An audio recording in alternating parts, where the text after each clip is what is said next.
Okay, guys. So let's start with our today's topic, which is Hyper-V, and we will go hyper with that. No, we're not just hyper. We will be hyper.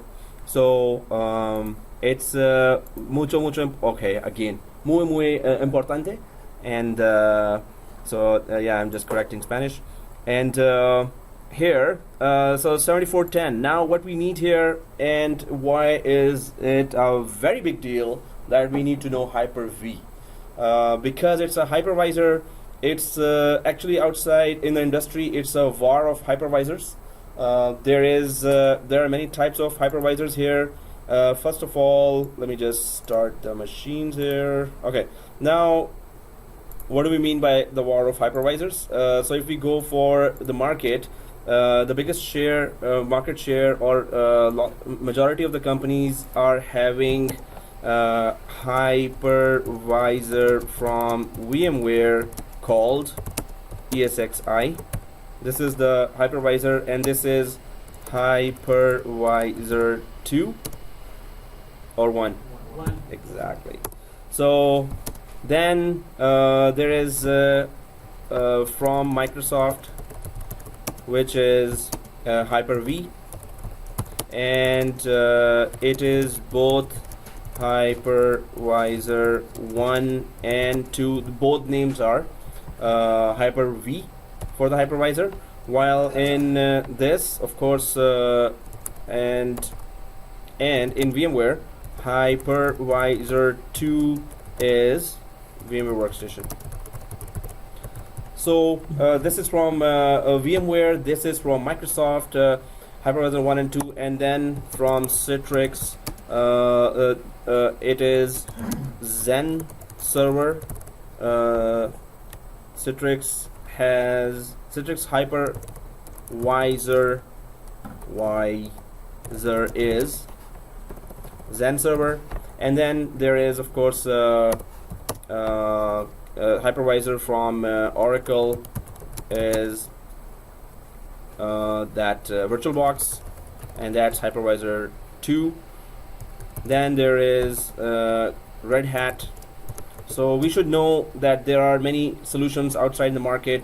You could just say it in the interview as well. The more knowledgeable you are, the more they will also think that you have a good eyes on the industry. What are the hypervisors there? Which are the famous? Which have the most market share there? So Red Hat Hypervisor visor is KVM. So all these hypervisors, but you can see that the top market share would be, if you Google it as well, is still ESXi, and there's a separate course for that, which is VCP, VMware Certified Professional, yeah, and DCV, yeah. KVM is type 1, type 2? KVM is both, so we can install it on top of a operating system as well as directly on the hardware as well. So now these are the hypervisors, and what's the big deal? The big deal is that companies don't have to spend a lot of money on the hardware itself, right? So if one physical server can handle, so there's a physical server, and then you have a directly installed hypervisor on top of that, and then it is taking very less RAM, less processor, less hard disk for its own running. So then everything is available for what? For the virtual machines that we create on top of that, right? Virtual machines that we create on top of that. So the more virtual machines can come if more of the physical RAM is available, because every virtual machine needs needs a portion of the RAM for its own running. So the more RAM is available for each virtual machine, right? And every virtual machine needs a processor as well. They are sharing RAM, they are sharing processor, they are sharing hard disk as well, right? So that's why hardware right now, very high-end server hardware is required, and many companies buy even, if you put a 1 terabyte RAM here, 1 terabyte or 2 terabyte RAM only. So we're not talking about hard disk, we're talking about RAM.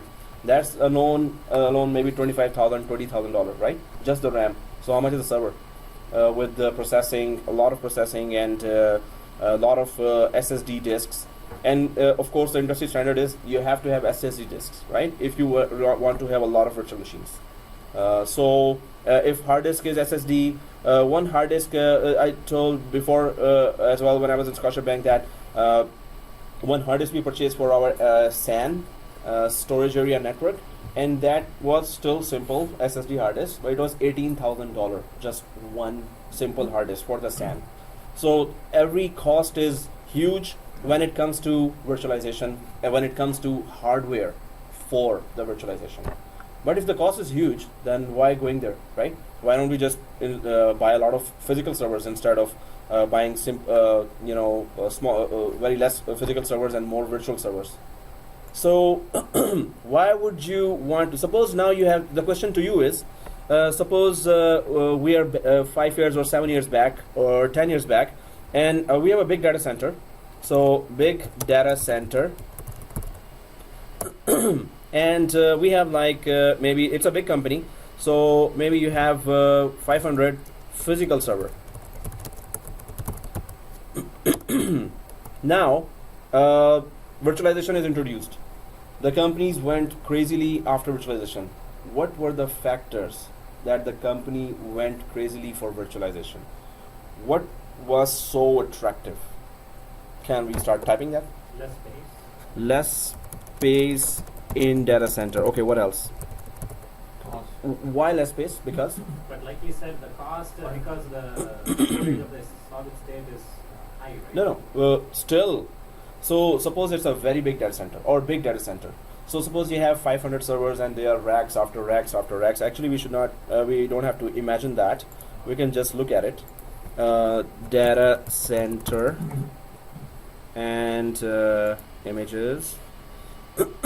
So rows after rows of servers, and so these are a lot of servers. See this very long rows. So the bigger the data center, what are the costs related to those big data centers? Oh, the energy consumed. Exactly. So if we go for the costs of data center, so first is a lot of electricity bill, so like a lot of hydro bill, and then a lot of space. So this means bigger halls, more rent, right? Unless the building is yours. And we have to keep them cool. Yeah, air conditioning, UPS. What is UPS? Uninterrupted power supply, UPS, if electricity is gone, and maintenance, exactly as you said. Maintenance of so it's 1 year support, 2 year support of the physical hard disk, RAM, main board, right? Maintenance of servers. So, and then security cameras and cards. You cannot just go there, so you must have approvals and security cameras and put the cards there. So there are those lot of expenses per month. So it could range up to, for big companies, up to 100,000, 200,000, 500,000 per month if they are paying for that. And instead, when virtualization came, so first of all, we did not require, so physical servers amount or number, physical server number went down drastically. So this means what was the benefit? Smaller data centers. Now you need smaller data centers. This means less space, rent a smaller hall or smaller basement, right? Basement of a building. And then so less servers are there, so maintenance of the server cost, that is less. Uninterrupted power supply, less UPS are used, less air conditioning, everything goes less then, right? Security still is there, but everything is less. And this was the trend when virtualization was introduced. Now then the newer trend arrived. Yes, cloud. Now what is the difference between you having your virtualized data center, your own company data center, and cloud? What is the difference between the two? You don't need to pay anything, but you just need to pay like monthly fee or something, and then you don't need to worry about the maintenance stuff. Everything will be taken care of. The whoever is running the flow. So you have the same set of facilities, but you have outsourced them. Yeah, outsource. Just taking care of. Exactly. Yeah, So peace of mind. yeah, peace of mind. So this is Microsoft always when you put a pyramid here, it's a branch or it's a company, right? Alright. So now here on premises. Now there are these terms on premises. So you have your own local data center and then of course the cloud. So cloud is someone else's data center. Someone else's data center. And the main thing about it is that you do not need to maintain, you do not need to have a hydro bill to pay, a lot of space to maintain, air conditioning, UPS, maintenance of servers and security. So all this is more costly than to pay someone else. Microsoft, a huge company, Amazon, huge company, right? Amazon Web Services is the biggest cloud provider. Are you recording? Oh, am I recording? No. Yes, come on, don't give me a heart attack. So Amazon Web Services, biggest cloud provider, right? And so many jobs are outside for Amazon Web Services. So if I go to AWS, Work from home. well, yeah. So then wherever you are, you're connected, as long as you have internet connection, right? Oh, well, that's just educate link. But Amazon Web Services is the biggest cloud. Then the second biggest cloud is Azure, which is from Microsoft. And after Microsoft, and then there are many other cloud companies as well. There's Salesforce. There's a very long list of cloud companies, right? So that's the name of the company. Yeah. Having their own cloud, right? So moving your infrastructure to the cloud. I don't know which frog is stuck in my throat. Anyway, so The same problem. Like I have this irritating. yeah, it's right. Yeah, It's because of the weather. yeah, maybe. Attention. Exactly. So here, so many are using that cloud, and it's a big deal. Now, what's the benefit here again? That we are moving away from our virtual data center to cloud, because we just we only have to maintain what redundant internet connection. If everything is on cloud, you better have good two internet connections from two sources, one from Rogers, one from Bell, suppose, or from two different ISPs, right? And pay monthly for the services. That's all. So There are two types of service. One with virtualization, one without virtualization. So if you're going for virtualization, everything is done by them, then it's okay. The cloud is effective. Otherwise, it is effective. the cloud is all virtualized, right? So it's all virtualization. As So we were discussing in the morning, yeah. that if we have to do it's still we have to do the virtualization. Either they do the virtual environment, they control for us, then we pay a little more, or we control our own virtual environment in the cloud. that's what I was So yeah. So the main thing is that you don't have to maintain your own local data center for that, and that is huge costs you're saving right now, right? So that's why companies are going crazily to cloud as well, but big companies still have some of the on-premises servers, and some are in the cloud as virtual servers there. So that's why virtualization concept has to be very clear. How you control a switch there in virtualization, how do you control virtual servers there, how do you control in networking there, and SQL server, Exchange server, and then there's a very long list of applications that you can deploy in virtual environment, right? So once you have on-premises plus cloud, some of your servers are in your data center, which has started shrinking and is going down, and then the other some of the servers are in the cloud, virtual servers are in the cloud. So this means what? So this environment is called hybrid environment. This means you have on-premises locally, you have data center, a smaller data center, you have some servers left there, and many servers or virtual servers are there online, and also some applications are there. So suppose you don't want to create a virtual machine on a cloud on somebody else's data center. So they just say that, okay, we have MS Office installed wherever. So as an end user, we don't have to care where MS Office on which virtual server they're installed. As long as MS Office services, when I click on the internet, MS Word, it just opens for me, right? So those are just called software as a service. Software as a service. This means that you don't have to care who's maintaining the virtual machines. You don't have to care who's creating the network, virtual switches, virtual routers, or you don't have to care. It's just the application is in a working form. As soon as you click the MS Word, after you purchase their services, MS Word will just open for you from online. So MS Office Online actually is free for the students here, online version, right? In fact, now we have a better package.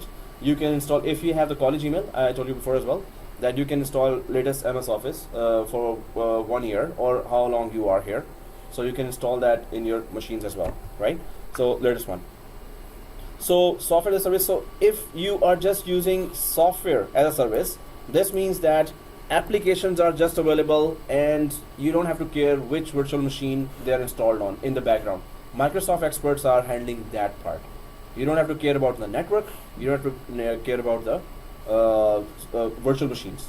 Everything is taken care of by Microsoft. So that is, and the famous package where all the many jobs are opening for that is Office 365, which is a combination of 4 big applications and a long list of smaller applications, all for the cloud, for the corporate, right? For the businesses. Suppose I've got an investor. I want to start a company, IT company, or any company, accounts company, or anything, right? Sales company, marketing company. So I need infrastructure, right?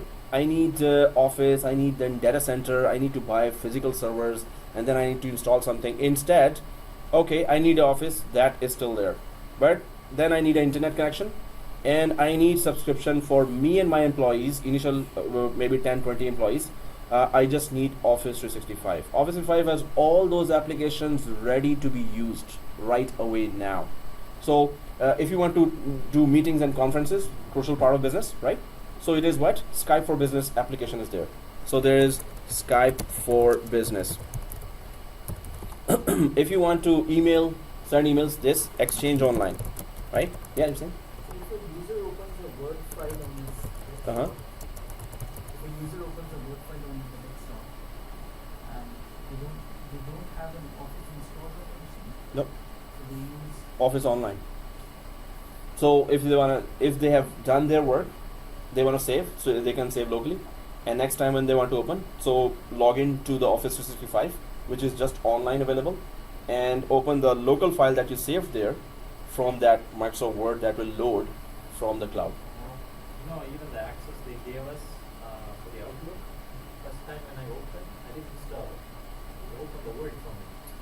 So, like he said, they had a server, so I can use the access and open the file.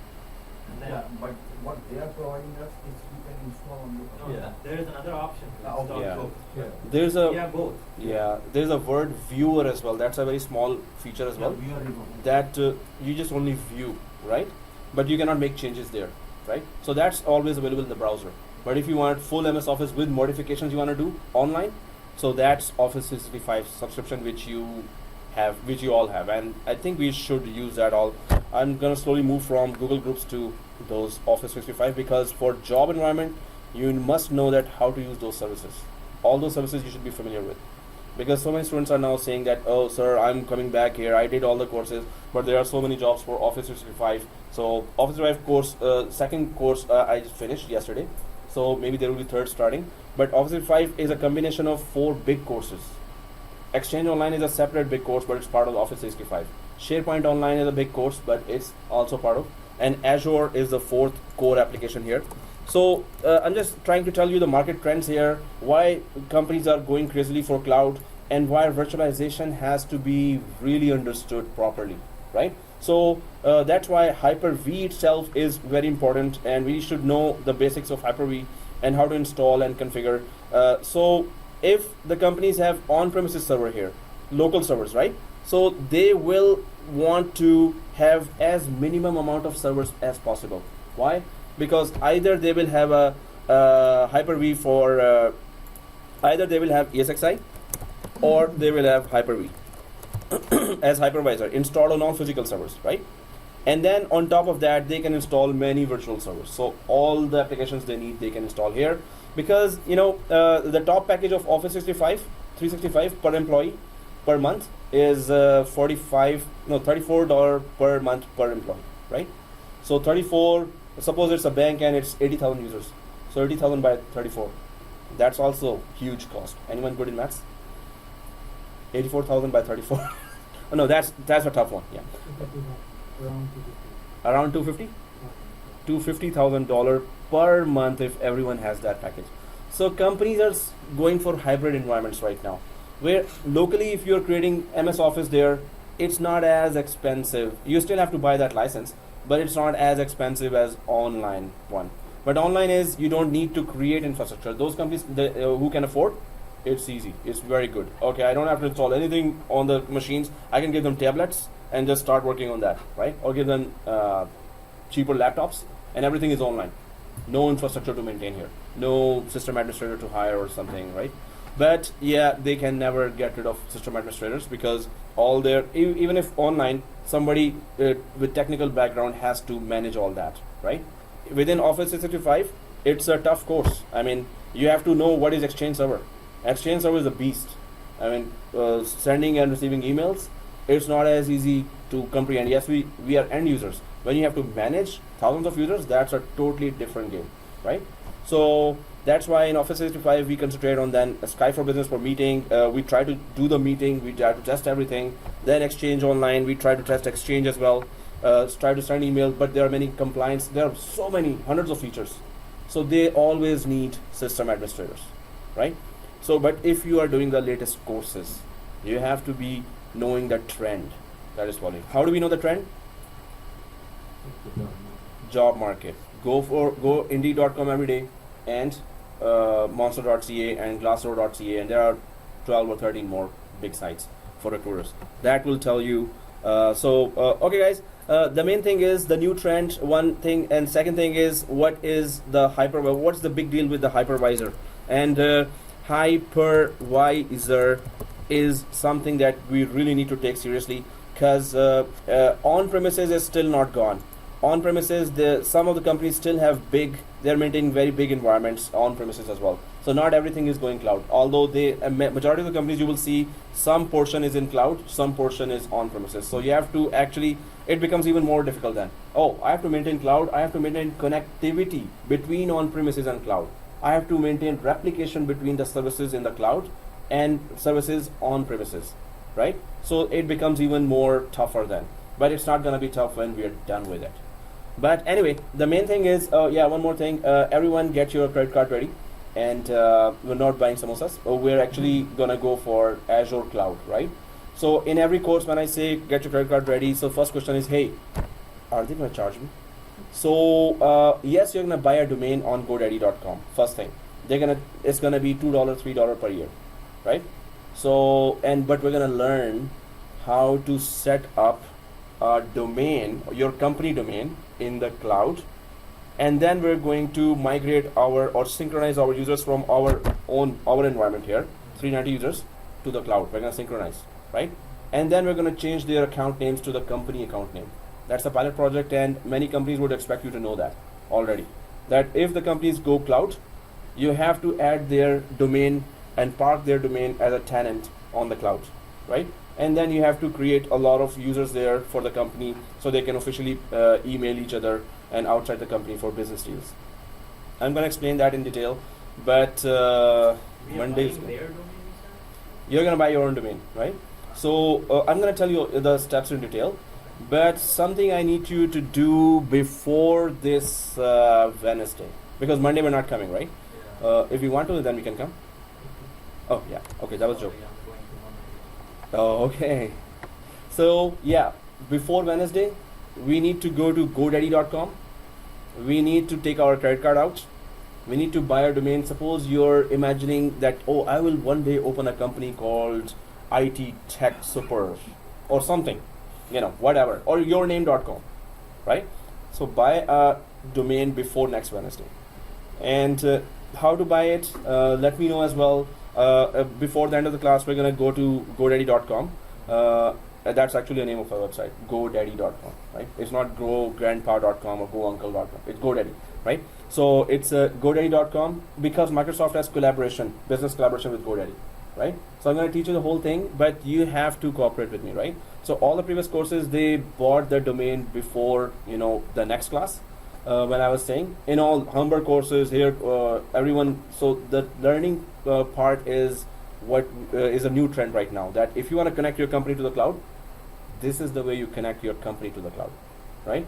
So, and we're going to synchronize our Active Directory users to that cloud that you will register 1 month free or 2 months free, right? So there are things that we need to do. I'm going to tell you the whole thing, but the main is that you have to buy a new domain from GoDaddy.com, and you have to be sharp on that when you're buying. Either it will be $10 or it will be $2. If you're very sharp, it will be $2. No sharp, nothing. Yeah, it's not free. What do you mean by we have to be sharp then? Look for the deal. So at the end when you're buying, it should not show 10 or 20 or $30. At the end, it should show $2 for the domain something.com, something.co, something.net, something.org, org. And So it will be written in small fonts, right? yeah, so no, the price in the end will tell you that you did something wrong if it is showing 20. So anyway, guys, this is very important for learning, and that's why I'm just gonna repeat that again and again. I'm gonna put it in the group as well, on WhatsApp as well, who has bought the domain already. If anyone has bought the domain in $2, let us know how you did that, right? How? Just go for the deal, $2, and just click next, and that's how. But if you did some research on that, or you had to be careful about something, so let us know. But anyway, this is a project for Wednesday, and we will be doing cloud on Wednesday. We're going to jump into Azure. I'm going to try to check what is Azure. But before that, we need to know virtualization, so we're going to go for Hyper-V first. And today's lab is a little tricky. Let's see who would do that. And we have to help each other as well, guys. So what is our today's scenario? Today's scenario is this.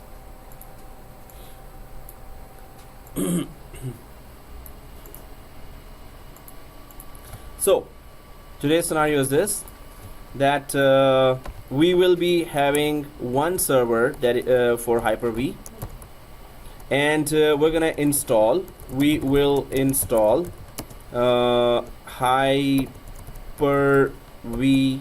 not Hyper-H, Hyper-V as a Hypervisor 2, right? So what's the plan here?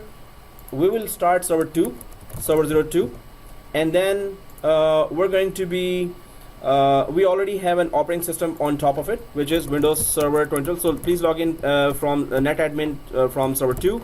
Windows Server 2012 R2 is already installed there. Now on top of Windows 2012 R2, we're going to be installing the role is Hyper-V, right? And this role, on top of this role, then we're going to be installing virtual machines 1, 2, 3. Now this term is called nested. What we're about to do is called nested virtualization. Anyone knows what is that? Yes. And how are we doing this virtualization within virtualization? Can anyone prove that we are doing a virtualization within virtualization right now? We have Hyper-V installed, and then Inside Hyper-V. So Hyper-V itself is a virtual platform, right? So it's Hyper-V is Hypervisor 2. And VMware Workstation. Yeah. So VMware Workstation we already have, which is a virtual platform, right? VMware Workstation, then operating system. So again, if I do that, this machine, server 2, is a virtual machine already, right? And this is being hosted by our one and only VMware Workstation here. Already we are inside a virtual environment. And inside a virtual environment, we are creating a second virtual environment from another vendor. So VMware Workstation gives us virtualization environment. Inside this virtual environment, we are creating a Microsoft Hyper-V second virtual environment inside that, right? So This is just for Learning. studying purpose, Yeah. learning purpose, right? normally we don't do that. No Practically, it's not. way. No way. So we will pretend it's a physical server. So if we are pretending that it's a production environment, a company environment, this is supposed to be a physical server, server 2, and then you install a Hyper-V on top of that, right? Hyper-V comes in like a disk or something, or like is it like? Yeah. So it's a software that normally it is a DVD on which you burn Hypervisor 1. So then you put the DVD inside the server, you boot from the DVD, and then Hypervisor gets installed directly. And it's very simple. It's a very small software, And he told small that, and intelligent. It's handled by another machine. Yeah. Once you install a Hypervisor 1, you have to remotely connect to that. But we are installing right now Hypervisor 2, which is on top of an operating system. It is sitting on top of an operating system. So we are installing a Hypervisor 2 inside Hypervisor 2. I'm confused. Hypervisor 2 means you mean Hyper-V is Hypervisor 2? Hyper-V. Because VMware, Yeah. because since we have VMware Workstation, it became Hypervisor 2. Yeah. So if I recreate the diagram just to show that virtualization. So this is our physical machine. This one is our physical machine, and this is our physical desktop, right? And then we have Windows 10, and then we have VMware Workstation on top of Windows 10, and then we have a virtual machine created. So let me just create that virtual machine actually. So inside this, now we have two virtual machines. One is server 1, one is server 2, and these are virtual machines already, right? And then inside we have Win 2012. Inside Windows 2012 operating system, now we're going to install Hyper-V, which is also a Hypervisor 2, which means it needs an operating system for its running. And then we are installing inside this hypervisor two virtual machines. Now that's nested virtualization. Nested means virtualization inside virtualization, right? So actually this is the physical system. Then Windows 10, and then VMware Workstation, then virtual machine, then Windows 2012 operating system again. On top of that Hyper-V, and on inside the Hyper-V we have these two virtual machines that we're about to create. There's a problem here now. Well, when we're going to resolve it. And that's why we have to be sharp now. The system's gonna go slow. Yeah, that's okay. It's not going to be that slow, but it's going to be slow, yeah. Nested virtualization can be Hypervisor 2 within Hypervisor 2, Yeah, or it can also be Hypervisor 2 within Hypervisor 1. exactly. If you had Hypervisor 1, this means that ESXi would be directly installed here instead of VMware Workstation. Still, on top of ESXi, you will just have to create a virtual machine. Inside virtual machine, you will install operating system. Then you will install on top of operating system Hyper-V, and inside Hyper-V, you will create two virtual machines, right? So we all understand that, right? Say that again one more time. Yeah. So suppose Hypervisor 1 was there. Suppose. What is Hypervisor 1? It does not need an operating system for its own working. Yeah. So if that is the case, then if I install VMware ESXi as a Hypervisor 1, it directly installs. On top of the Hardware. actual hardware. Yeah. Then the rest is still the same. You create a new virtual machine here on top of ESXi, which is Hypervisor 1, and inside the virtual machine install an operating system, this one. Then on top of operating system you install Hyper-V again, I mean this one, and inside the Hyper-V you create a virtual machine. That could be the other scenario. That could be the other case that we can install. But right now we are going for our scenario. Still it's testing environment. Yes. Okay. Sometimes in production they might use it, but professionally no way. So it's but we need to understand what we are doing and what our environment is, and what is the difference between a company environment and our environment, right? Company environment, this is directly, this one is a physical server. You directly install a Hyper-V or Hypervisor 1 version of Hyper-V on top of that, and then you start creating virtual machine 1, 2, 3, 4, 5, 6, 7, 8, 9, 10, 11, right? So this is our environment, right? So okay guys, now what I was saying, that there will be a slight problem, and that will not be a big problem, it will be a very small problem, and that is the rivalry between the companies. So company rivalry, okay, rivalry. What does that mean? Competition. Competition. And that rivalry means VMware's hypervisor will not allow Microsoft's hypervisor to run inside VMware hypervisor. So now we're going to see that rivalry, and then we have a workaround for that, right? So we're going to fool VMware Workstation into thinking that, hey, we're not installing any Microsoft hypervisor. Ah, come on. I'm just kidding. Well, we will be installing Hyper-V. But we're going to fool the VMware Workstation into thinking we're not installing, right? So here, nested application for testing environment. Because if we want to test Hyper-V, the best scenario is install Windows 2012 server on all these machines. We have around Windows 10 here. So install Windows 2012 server and then install Hyper-V on top of that. That's the best scenario. Directly install on a physical machine. But we have just VMware Workstation environment, right? So that's why we have to go deeper. If we are trying to become a system administrator, so we have to be sharp. We have to know some complicated configurations as well. We have to get used to complicated kind of networks and configuration, because you're going to be facing a lot of more complications as the basic concepts in many other courses, right? So if this is complicated, this is something that we have to understand and we have to make it happen. We have to work on it, right? So it is complicated, but yes, just concentrate, focus, and we can do it. If we can do that, we can do a lot more complicated stuff as well, right? So guys, company rivalry, when I was saying that I'm going to be quick about that, VMware will not let Microsoft hypervisor be run on its virtual environment. And of course, we have a workaround for that. So first of all, what our step is, we're going to start server 2. We're going to start installation of Hyper-V role directly. And then we're going to see an error. It's not going to let you go because it's going to say, hey, there is already a hypervisor. Why do you need a second one? That's the message that's going to come. And we know that, yeah, sure. Yeah, you're VMware, I'm Microsoft. That's why, right? So, but anyway, the error will come. Once error comes, we need to shut down the server 2. We need to make some changes in its configuration files. Then when we start, now VMware will not detect that there's a Hyper-V, right? So we're going to fool VMware into thinking, oh no, we're not installing a second hypervisor. We're good, right? So that's the plan. And after that, we're going to start with Hyper-V directly and all the what is inside Hyper-V and what is virtualization, virtual switch, what are virtual machines, how do we configure many types of virtual switches there, and a lot of virtual things, right?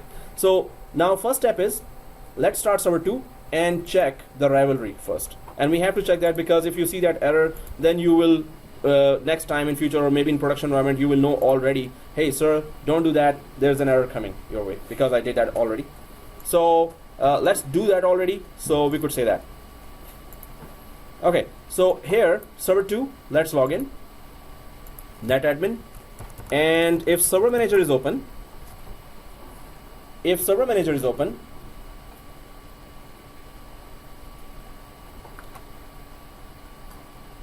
so do you see all, make sure we are on server 2.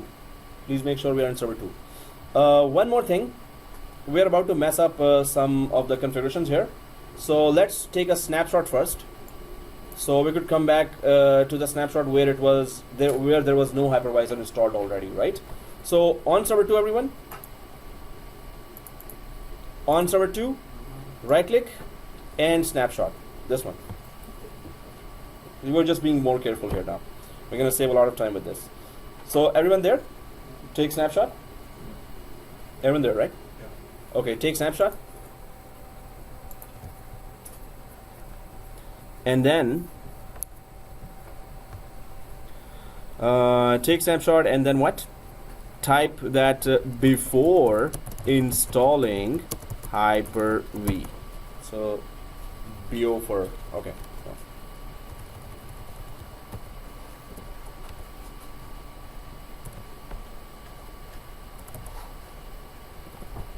Before installing Hyper-V and click take snapshot. So we will know that if we come back, this was before we installed Hyper-V. So there's no Hyper-V there right now. So click take snapshot, everyone. Is it done? Yes. Okay. Take snapshot. And now let's go for our testing, the hypervisor rivalry test. So if you're on the dashboard, click add roles and features.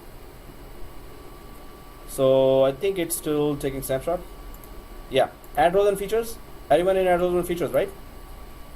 So we always go to the, we always skip the first three because they're all introductory windows. So next, it's always role-based or feature-based for these courses.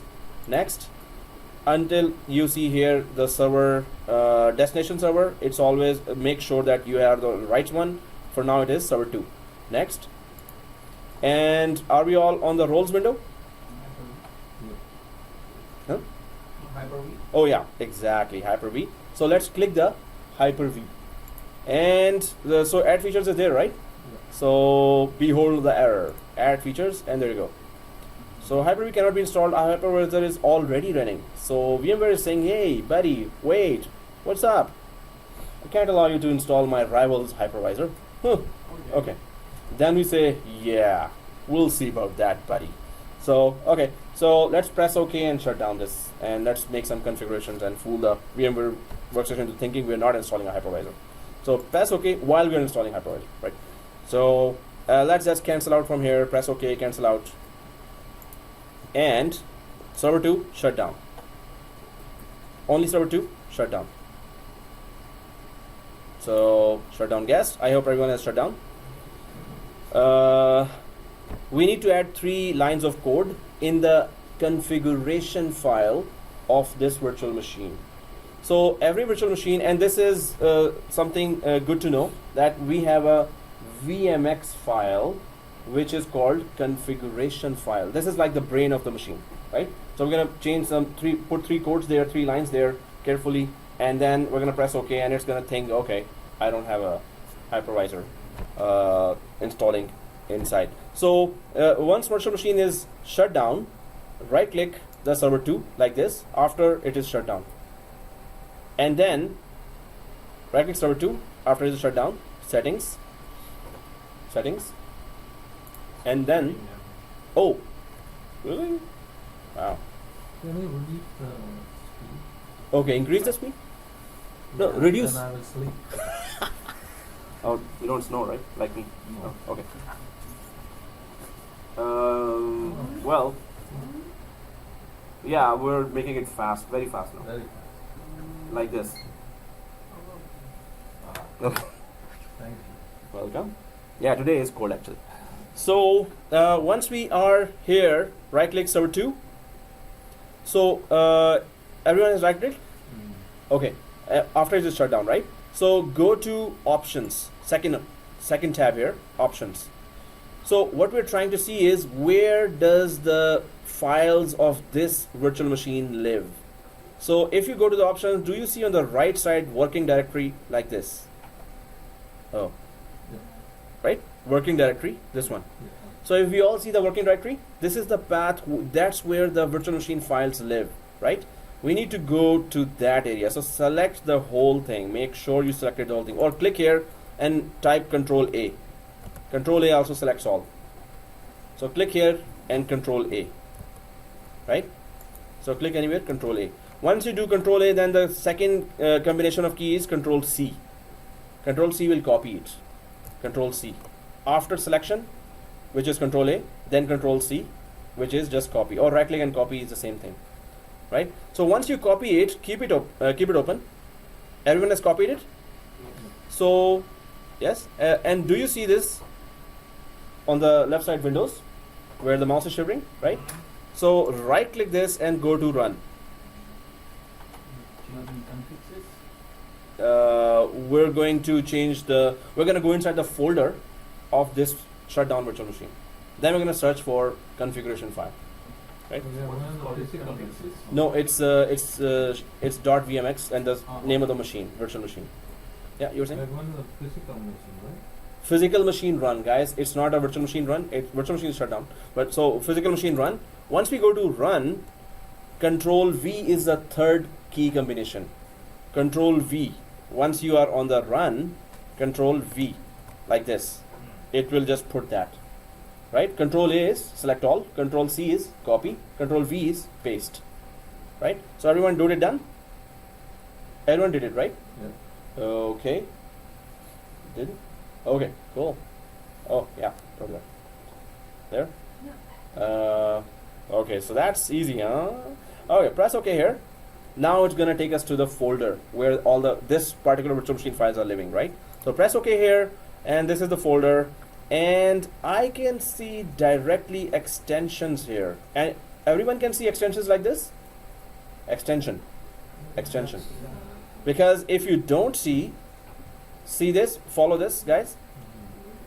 Even if you see, follow this. Click View, and make sure that file name extension box is checked here. Click View on the top. On the right side, file name extension box is, if it's not checked, check it.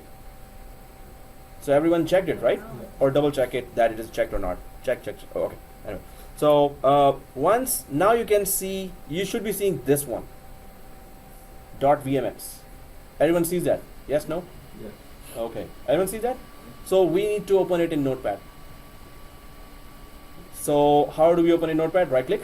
This file only, right click. Open it. And then open with. Then. Do you see Notepad right away? Like this? No. Choose more applications. Exactly. So open with, if you don't see Notepad, go for choose another app here. Everyone sees that? Yeah. Choose another app. And once we click that, so there are many apps opening. Do you see Notepad now? If not, just go for more apps. Just click the more apps. Did you click the more apps? So when we click the more apps and keep going down, you will see this Notepad. Everyone sees that? Yeah. So you see that, right? Okay. So just click. Yeah. One question. Can you come Yep. back for a second? Sure. Oh, it feels so good to walk.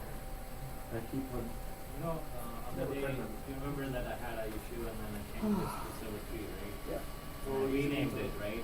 But still it's in the path it shows. Oh, you renamed that machine to something? Yeah.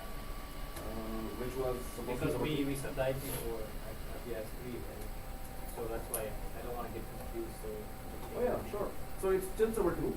As long as this path is copied and pasted there, we're good. But Even if it says server 2, it's okay. you know, I also installed another server 2 on May 15th, but I renamed just to Never rename here. Always during the creation of the machine rename. But right now, if you shut down this one, Right. it's only going to go that here. Even if there's a server 2, another one, it's only going to go inside this one. Okay. Alright. Right. So So because we're only through this working directory we're going, so it's only going to go inside that. So enter. Yeah, we're okay. I mean, even if it says server 2 and other says server 2, you're inside points that. to that one. Yeah. Okay. Alright. Right. From here, right here. Open with. Go. No, right it again. On top of the thing. Yeah. Right here. Yeah, open it. And then another app. And then more apps. And go down to more apps. Yeah. Okay. Right. Okay, guys. So here, if we have clicked the notepad and pressed OK, you can see this file. Anyone sees this file?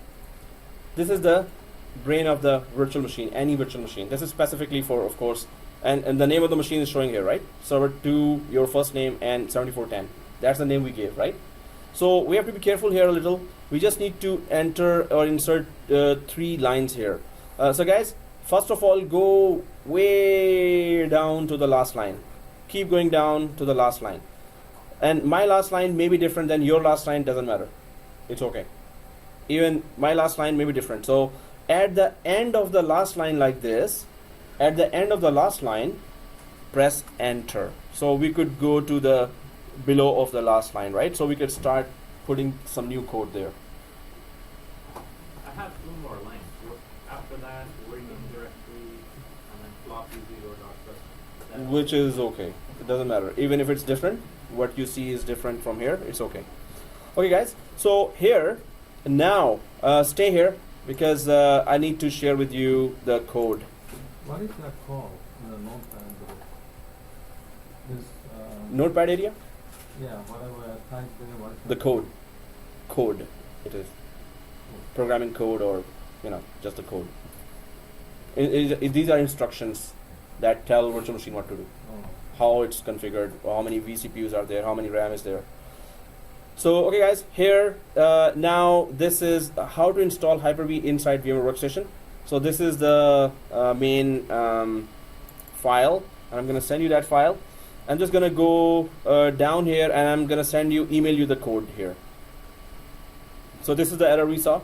I'm just going quickly to the file, and then we went to the actual folder, and now this is the file here, and there you go.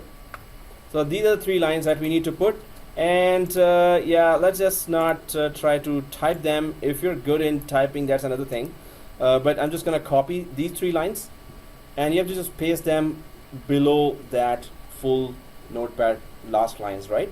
So I'm just gonna I saw they're already starting typing. That's good, man. Oh, okay. You can type it, right? Well, it's we could miss the colons or quotes here and dots, so I'm just quickly emailing you. So please open your Gmail, because if it's in your email, then at home also you can access that, right?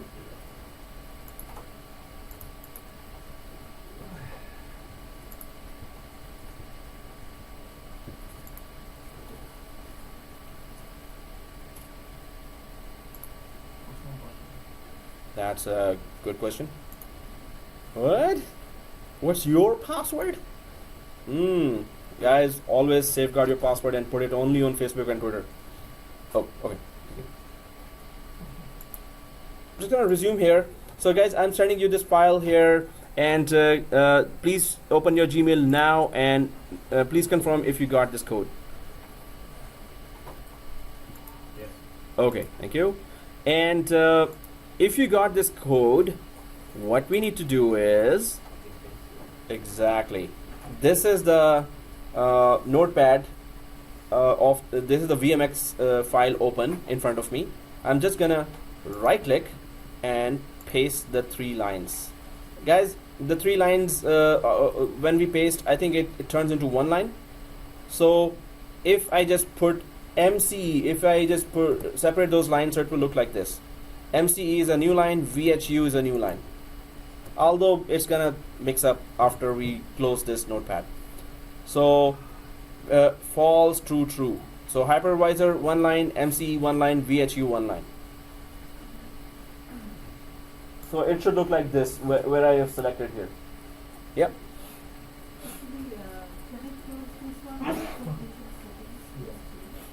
Yeah, sure. So what are we? No, virtual machine settings you can close. Oh, yeah, yeah.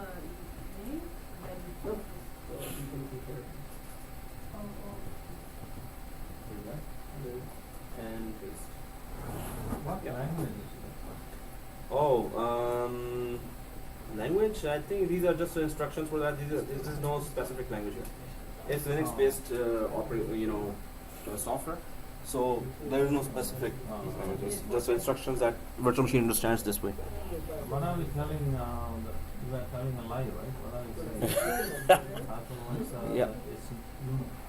So it is hypervisor dot CPU ID false. So this means yes, we're not installing a hypervisor here while we are about to install hypervisor. He's, So he's actually tricking the VMware yeah, software. exactly. So and MC dot enable true, VHU dot enable true. So it understands. Okay, so you're promising you're not installing hypervisor, right? You're saying yeah, whatever. So okay. So okay, guys, have we all put in this? Put in this? Oh, don't mess with put it. Okay, put in. Yeah, no. Okay. So have we all put it? Okay. So let's close this. So let's close this notepad. Yeah, you're there? Yeah. Let's close this and save. When you close, this message should come. Click save. Let's click close and click save here. So everyone did that? Yeah. Okay. Yeah. Backup file It's will config and scripting. Does the curly brackets and the straight brackets will make a difference? Or Definitely will make a difference. If it's a different type of bracket, it means a different type of instruction. So it always matters. Okay. So click save here, and once we have saved it, that's one thing. The second step is very easy. This was the actually step where we have to be careful. So the second step is, do you still have that window open for the VMware Workstation? There is one more thing to do here. So stay here, guys. This, if it is still open, can you see the hardware tab? This one. So click the hardware tab. And do you see processors on the second line? Everyone sees that? Yeah. So on the right side, do you see these three check boxes? So only check the middle one, which is virtualize Intel VT X or EPT or AMD-V RVI. So this is just saying that please support virtualization, but don't worry, I'm not installing anything Hyper-V while we are about to install. Yeah. Yeah. Oh. Hey, didn't we shut down already? We're supposed to do all this with shutdown. So, we have to shut down. If you did all that change while it was running, so let's just confirm if that change is done, still there or not. Is that production problem? Yeah. So this developing VMX, or we open it with Notepad. Yeah. And no, it's going to be somewhere now. So Control F. Type Control F. No, click on that. And then type VHU only. VHU. And find next double X. Up What unit of this? NC. Drop it and NC. It was getting interesting.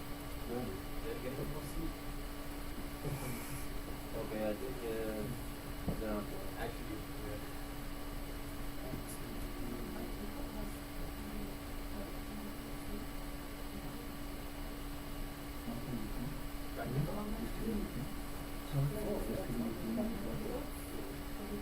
So what is that file?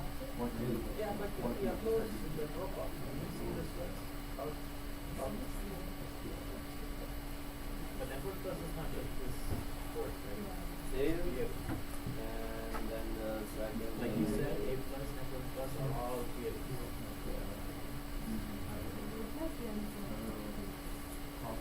Yeah. So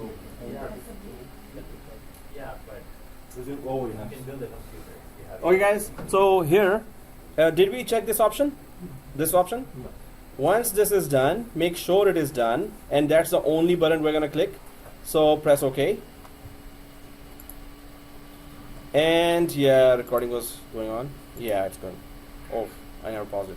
So power on. Now server 2, and good luck with the Hyper-V. It should just install. I hope nobody gets an error. If somebody gets an error, you have to repeat those steps again, or sit back and try the show, kind of thing.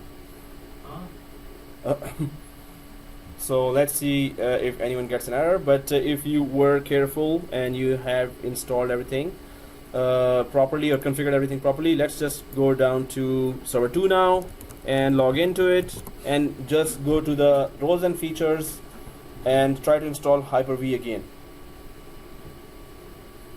Hold on, sir. No, done. Wait for it. I saw some messages pop up and One. Okay, guys. So here, yeah, add roles and features on server 2. So server 2, just click the add roles and features. Everyone sees that. So click that. We know what to do now. But after Hyper-V is okay, stay there with me. Don't go ahead and next finish it. There are some other settings that will come. So role based, it's always role based, and then we go for server 2 here. Of course, server 2 is showing there, and then next until you reach the roles page, and now we click Hyper-V again and click add features, but this time the error should not be there, right? So everyone there, so click Hyper-V and then click add features. Please work. Okay, good. I knew it would work, yeah. But anyway, we should panic a little and scream as well, like, oh, please work, like, I got it. Sorry. Joke. oh, okay. But how will it come to know that Correct, you have provided us. Oh, that's some programmer. Because it's a test environment, right? Yeah. In a production environment or company environment, it will be a physical server. You don't need a script because we will not be working inside VMware Workstation in a company. Okay. We will have a physical server, directly install Hyper-V, and start working direct At the right time away. we don't need Yeah, but if it is complicated, it's also good that we are understanding how complicated things work, right? So always be ready for more complicated environments. these. Really? Hmm? We're gonna have more complicated. Oh, this is nothing. This is a kid's play. This is so 412, 411, but we're going to. It's going to be easy. Oh, that's my job. Make it easy, right? Otherwise, failover clustering. That one lab is for 2 days. We're gonna keep on doing that lab. Just one lab. And you're also gonna take 413 for cooking. Seriously? Yeah. They always say They yes. introduced a new program, Enterprise Network Administrator, this year. I asked them yesterday, like you mentioned MCSC, and I asked you, right? You said that none of the students are taking it. They said that no. We introduced this year, so he'll be taking. Okay, cool. Yeah, normally they just tell me this day, this class. I just follow as a robot. Yes, sir. Okay. Oh, Yeah. that is for zombies actually. Yeah, that's what it is. Oh. EU. Oh, okay. Please, I have to because need to have those checks coming, right? Oh, okay. So seriously, it's recording. Okay. In the office environment, right? This, whatever we are doing, I think the senior administrator will do it, not the. Whatever we are doing, Yeah. this we don't need to do in office environment. This is test environment. It is more complicated. It is nested virtualization. So that's what we're doing. Otherwise, in office, it's very easy. Physical server, directly put a DVD, and put Hyper-V, and that's it. Done. We will not use code in the production environment in the company, in the office environment. Here we need it. Yeah. So at home, you need to create that environment again, right? So you need that. And for 412, that will be very complicated. I mean, we're going to be doing migrations, and we're going to crash the machines, and we're going to do all kinds of testing. So we will still need that environment in 412 as well, right? But it's 412, not 411. So okay, guys, for Hyper-V, everyone was able to see this, and no error come, right? So click next. Okay, since no features are already installed, so we don't need to install any other features. So click next. And it's just an introduction to Hyper-V. Next. Okay, be careful here, guys. Are we all seeing this? Create virtual switches. So virtual switch. Okay, what's the purpose? Quickly, what's the purpose of a physical switch? What does it do? Connects PCs to each other by connecting cables. If it's an 8-port switch or 24-port switch or 16-port switch. So 16-port switch, true or false? 16-port switch can connect 24 computers. How many computers can it connect? 16-port switch. Okay, that was easy. So, I was thinking of the Vman or something, so that's why I was like, Okay. okay. Let's process the whole thing first. So, okay, guys. But here, this is a virtual switch, right? Virtual switch, of course, is working differently. There are ports there. Now, there's a virtual switch in Hyper-V. There's a virtual switch in Vmware. And the concepts are a little different. When you do the Vmware course, you will go in depth with the virtual switch of ESXi. That is like a lot of features are there. This virtual switch is kind of not that in depth. That does not offer a lot of features. But in 2016, by the end of the courses, we will try 2016 as well, just for our job preparation. So then we will see what Hyper-V does, what have they improved in Hyper-V in 2016. So what we're doing right now, let me just draw the diagram or tell you first. We're about to create a virtual switch. Why do we need a virtual switch inside Hypervisor? Yes. Virtual switch will do two things.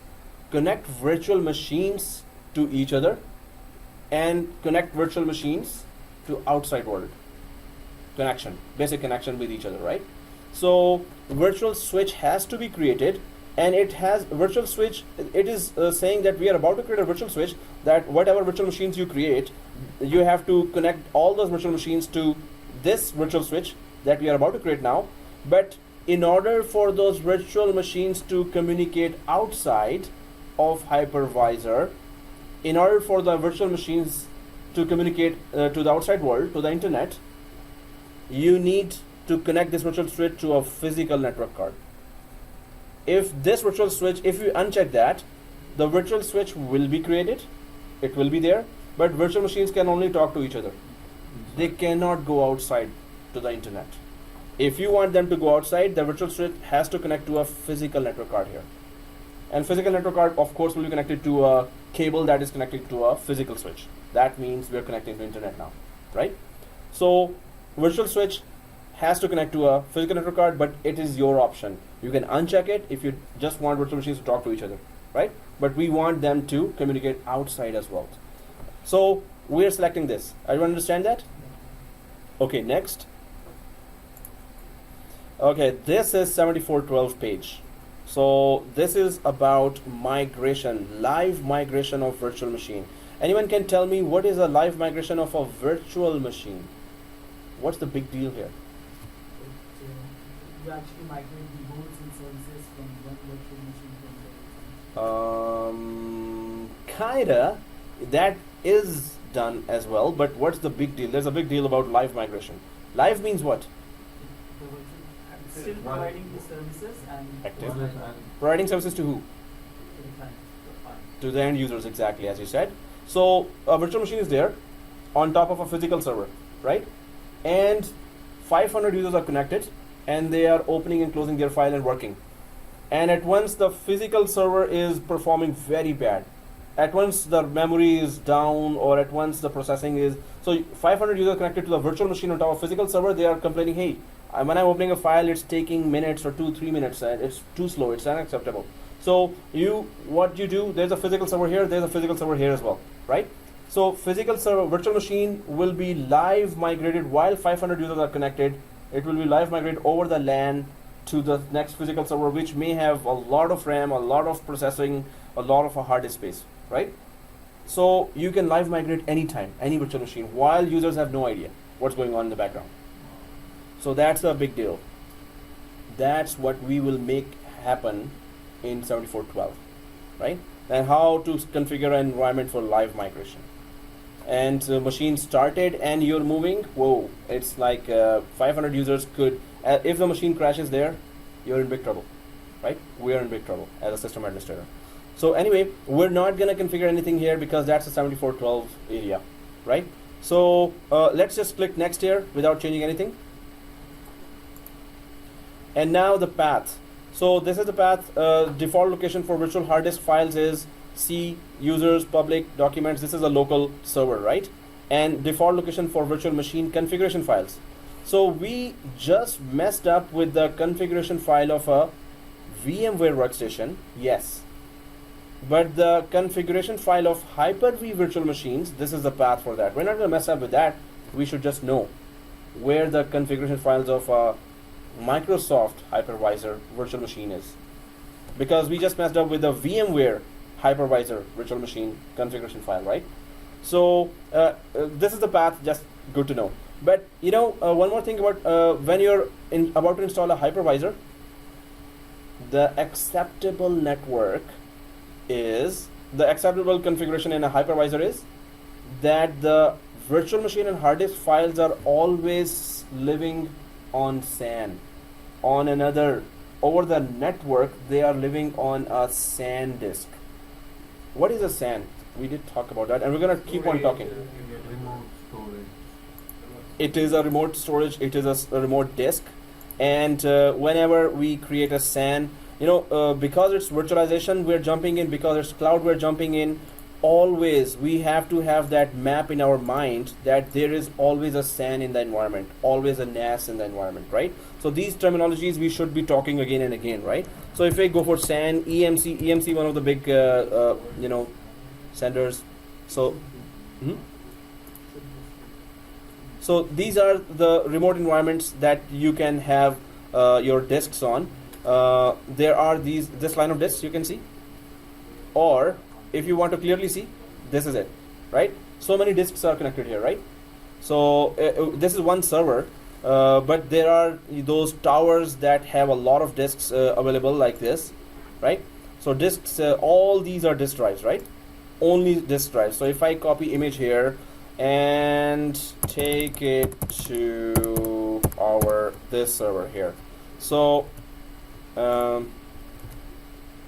now when you're creating a virtual machine in a production environment, in a company environment, in office, it's always going to be, okay, I'm just trying to get this error. Oh wow, that's not cooperating. Okay, anyway, so this is the SAN. When you're creating a virtual machine, always the storage of the virtual storage of the virtual machine. When I say virtual storage, what is virtual storage? Anyone knows? Files related to the virtual machine, the Yeah. hard disk and Exactly. So a virtual machine has a virtual memory, RAM, virtual processor, and virtual hard disk, right? So all these are in the form of files. They are not hardware, they are virtual. They're just software. They're not hardware, right? So the any virtual files, just like, let me just show you this. What, we remember what is this? Can anyone tell me what is this? Vmware R1 server 2 Yeah. is server protection. So virtual machine, all files are these, right? These all files, either for Hyper-V virtual machine or VMware virtual machine. These files should be living on SAN. These files should not be stored in a local C drive. Never. This is on the work environment. In a work environment. Minimum acceptable way to do it is put all these files in a remote disk. Don't put it locally on C drive. Why? This is for the security purpose, like if anything happens. For example. Physical, For example. crash. For example. Crash. Redundancy. So if the server crashes, the C drive is also inaccessible. If the server crashes and these files, the basic files which let the virtual machine actually start and work, if these files are sitting somewhere else, if the server crashes, the files are still safe and accessible, right? So that's the only reason that SAN has to be there, right? But we are actually having another backup server that will have similar files over there, right? So we are. If you are putting the files locally, then we should better have a second server as well. Right. But So which even is in the cheaper, case, like huh? SAN is cheaper, or making a backup, putting it on a different building, that is cheaper. Like SAN. Big companies have both kind of servers. SAN is specially used for virtualization, virtual environment. So there are some servers. Suppose you have a physical server here, and you install an Exchange server or SQL server here, which is a big enterprise application. So sometimes directly we install operating system on top of a physical server. Not sometimes. Majority of the machines or many of the machines there in big companies have physical server, operating system, application on top of that. They don't use virtual machines for those applications which are very much memory hungry, processing hungry, hard disk hungry. They really need to consume a lot. So SQL Server is one of those servers. Exchange Server is one of those servers. SharePoint servers, SCCM servers are big enterprise servers. Thousands of users connect to that, right? So they really need a lot of memory, processing, and hard disk space, right? And especially hard disk read and write. They need that. So that's why many of the bosses, my boss in Scotiabank, he was also not in favor of putting Exchange Server in virtual environment. There are other virtual administrators saying, no, it's okay. We have very good hardware below the virtualization. But he was always saying that no way. So we used to put physical servers there and just put an application there, because application will directly use the RAM, and the RAM processor will only be available for that application. In a virtual environment, you're sharing. This machine is sharing the RAM. This machine is sharing the RAM. This machine. So overall RAM for everyone is lesser. When one only OS is there and one only application is on a physical server, all RAM is for that application. All processor is for that application, right? So the main thing is, if it's a heavy application, go for a physical server. If it's doable, now the physical servers are so good that many of the companies are going for heavy applications on virtual environment as well. Before they were like, no way, no. Because every virtual machine is sharing the memory. I need a lot of memory for that one application inside a virtual machine. So that's up to you as a system administrator. Which application is not going to perform, you see that it's not going to perform in a virtual environment, put it in a physical environment. If you put in physical server, then have two servers ready, redundant servers ready. If you put it in a virtual environment, then already SAN is there, right? So, but that's what I was saying. When we are on this environment, this one, this should be a SAN path. This should be somewhere else. E drive, D drive, F drive. So we're going to be configuring our own SAN in 7412. 7412 is the job getter, right? So how to configure a SAN, what is SAN inside, how to configure a software SAN, hardware SAN related information, everything we will be discussing in 412, right? If you have one server and SAN, and if something happens to the server, your data is there, like it's backed up, but the user can't access any information because there's no backup server. So it's better to have two servers. Normally we have SAN, two. Normally we have two. And then a SAN. Yeah. And when you're talking about this, so if the one server goes down, what will happen, guys? If there are two servers here, so one is this server and second is this server, right? And if it goes down now, so this server crashes, gone. So virtual machine was only using memory and processor of that server. Its hard disk files were living. Its hard disk was living here. It was already on SAN, so it's safe. All files of the virtual machine are safe. It was just using memory and processor of that. So this virtual machine will be started here on this server because it was using just memory and processor. So hard disk file will be accessed by this second server and it will be started here easily. So virtual machine files were never lost, right? They were never there on the server. So once that server down, still because of the other server, the user can still access Yes. the sources. So it could be highly available. The virtual machine, normally what happens, now it's a pure VMware topic, but it's VMware and Hyper-V topic. And this is virtualization. So you will create an active passive A and P. Tell me what is what is active passive? One machine is actually in production and the other one is acting as a fault tolerance or a redundant machine. Okay. Anyone else? Yes, that's it. Yeah, one is active. One is active on one server. One is passive on the other server. Passive means if the active fails, the passive will take over. waiting for or standby, as you said. Standby. Second server, standby. So active machine server goes down. It fails over to the passive. Passive becomes active, right? And then you just work on that server that is down and put it up, and it will become passive then. When it comes back, which used to be active before, will become passive, and what is active now, end users will still keep on using that active machine. End user will have no idea that in the background the full server went down, because it will fail over all the connections of the end users to the passive machine, which will become active right away in milliseconds, right? The path will be the same, doesn't change. It doesn't change. So users will never know that full server went down and we failed over. Maybe a little freezing will happen when they're trying to double click. When they try to call the desktop support, hey, it's freezing. Oh, yes, sir, it is freezing. Okay, can you see now? And say, oh, it's okay. Yeah, thank you very much. They didn't know that in the background the physical server is down and we have just migrated or failed over. It's not migrated, failed over to the other physical server with the passive machine becoming active now, right? So that's how high availability is achieved, and that's what we're going to do in 412. We're going to have to prove that by doing it, right? This is the way we can do the live migration. Exactly. This is the way. So virtual machine files are living on SAN, right? So you can do live migration because this virtual machine, suppose this server is up. So you can live migrate this server, physical server, to another physical server, because only there are some transactions on the memory. Memory transactions have to be migrated here. That's it. So virtual machine migrates like this within seconds, right? At once, it live migrates. So this is the way we live migrate as well, because virtual machine files are living on SAN. So only for virtual Mhm.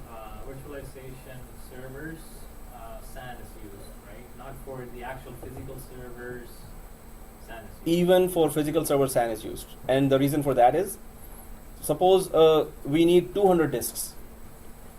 None of the physical server I know Oh, till yeah, now. Yeah, you told them that Yeah. like you can only put like 5 to 10. So Exactly. if you want to put more, you have to have SAN. Then you have to have SAN. Okay. So it is you will see SAN in every environment, medium to large size environment. You will see SAN. Okay, guys? Mm-hmm.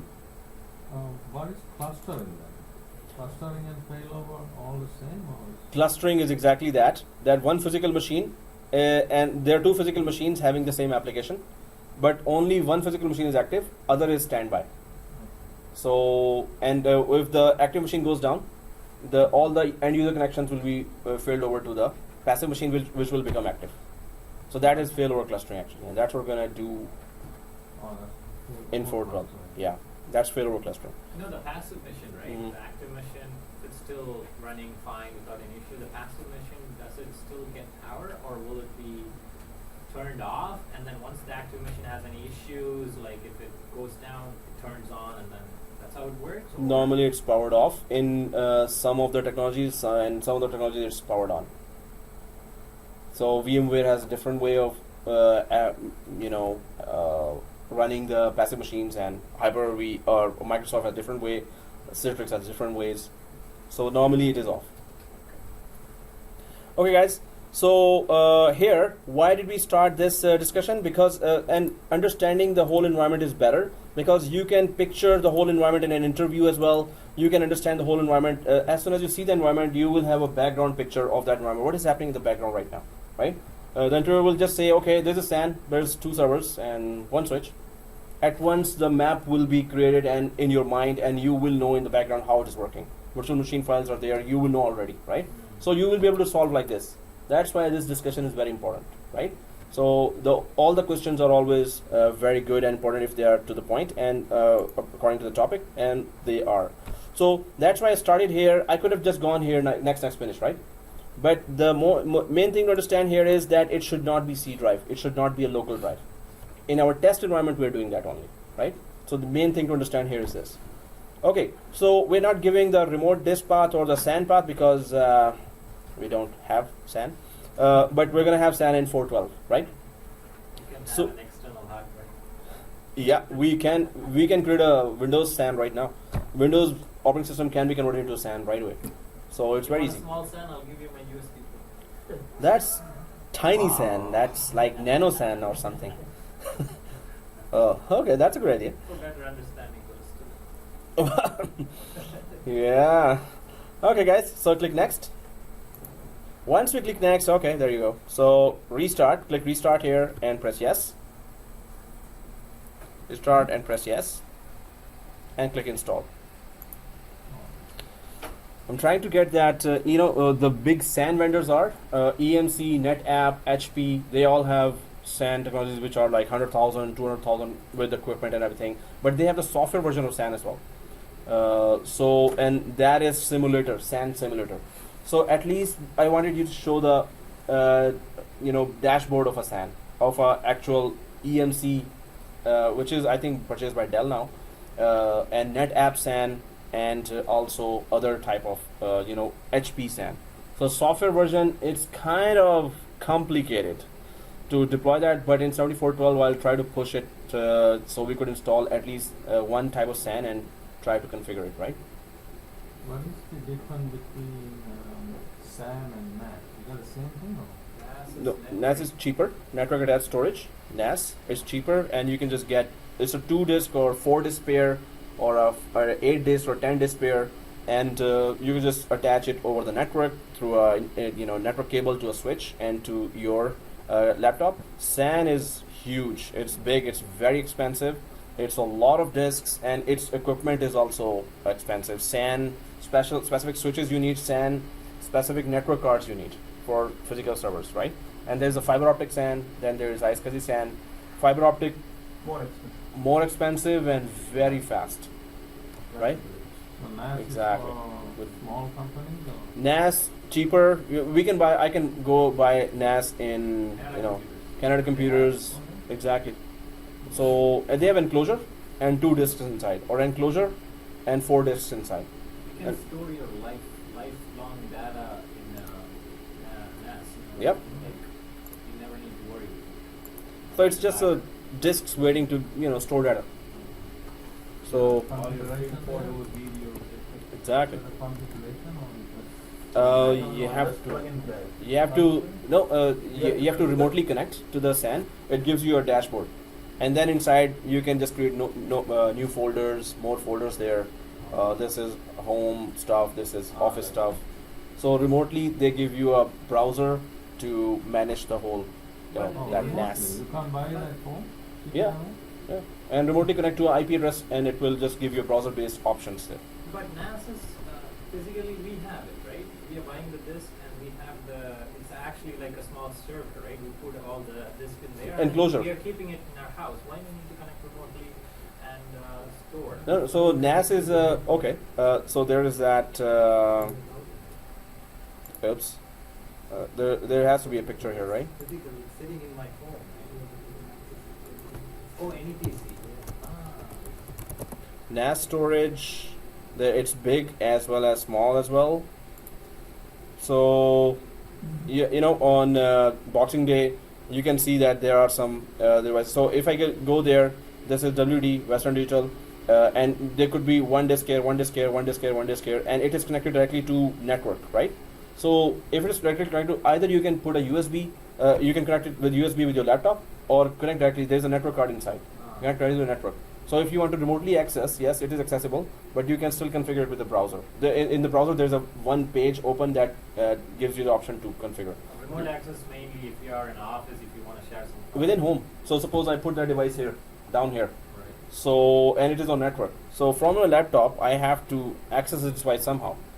So when I access, I put an IP in the browser, and if it's the correct IP, it will show me a browser page. Or you want to create how many disks? Do you want to create new partitions inside? Maybe it's a 4 terabyte.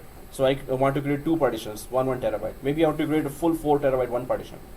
So I can do anything with those disks. So it comes with the default IP. We are accessing that IP to the. Yes, exactly. Just like our DSL router at home. Okay. Okay, guys. So let's just go ahead. Did we restart? Oh. Yours is solid state, so. Oh yeah. you're not- Yeah. I got a login form. Login? Yeah. Login. So if you restart, please log in.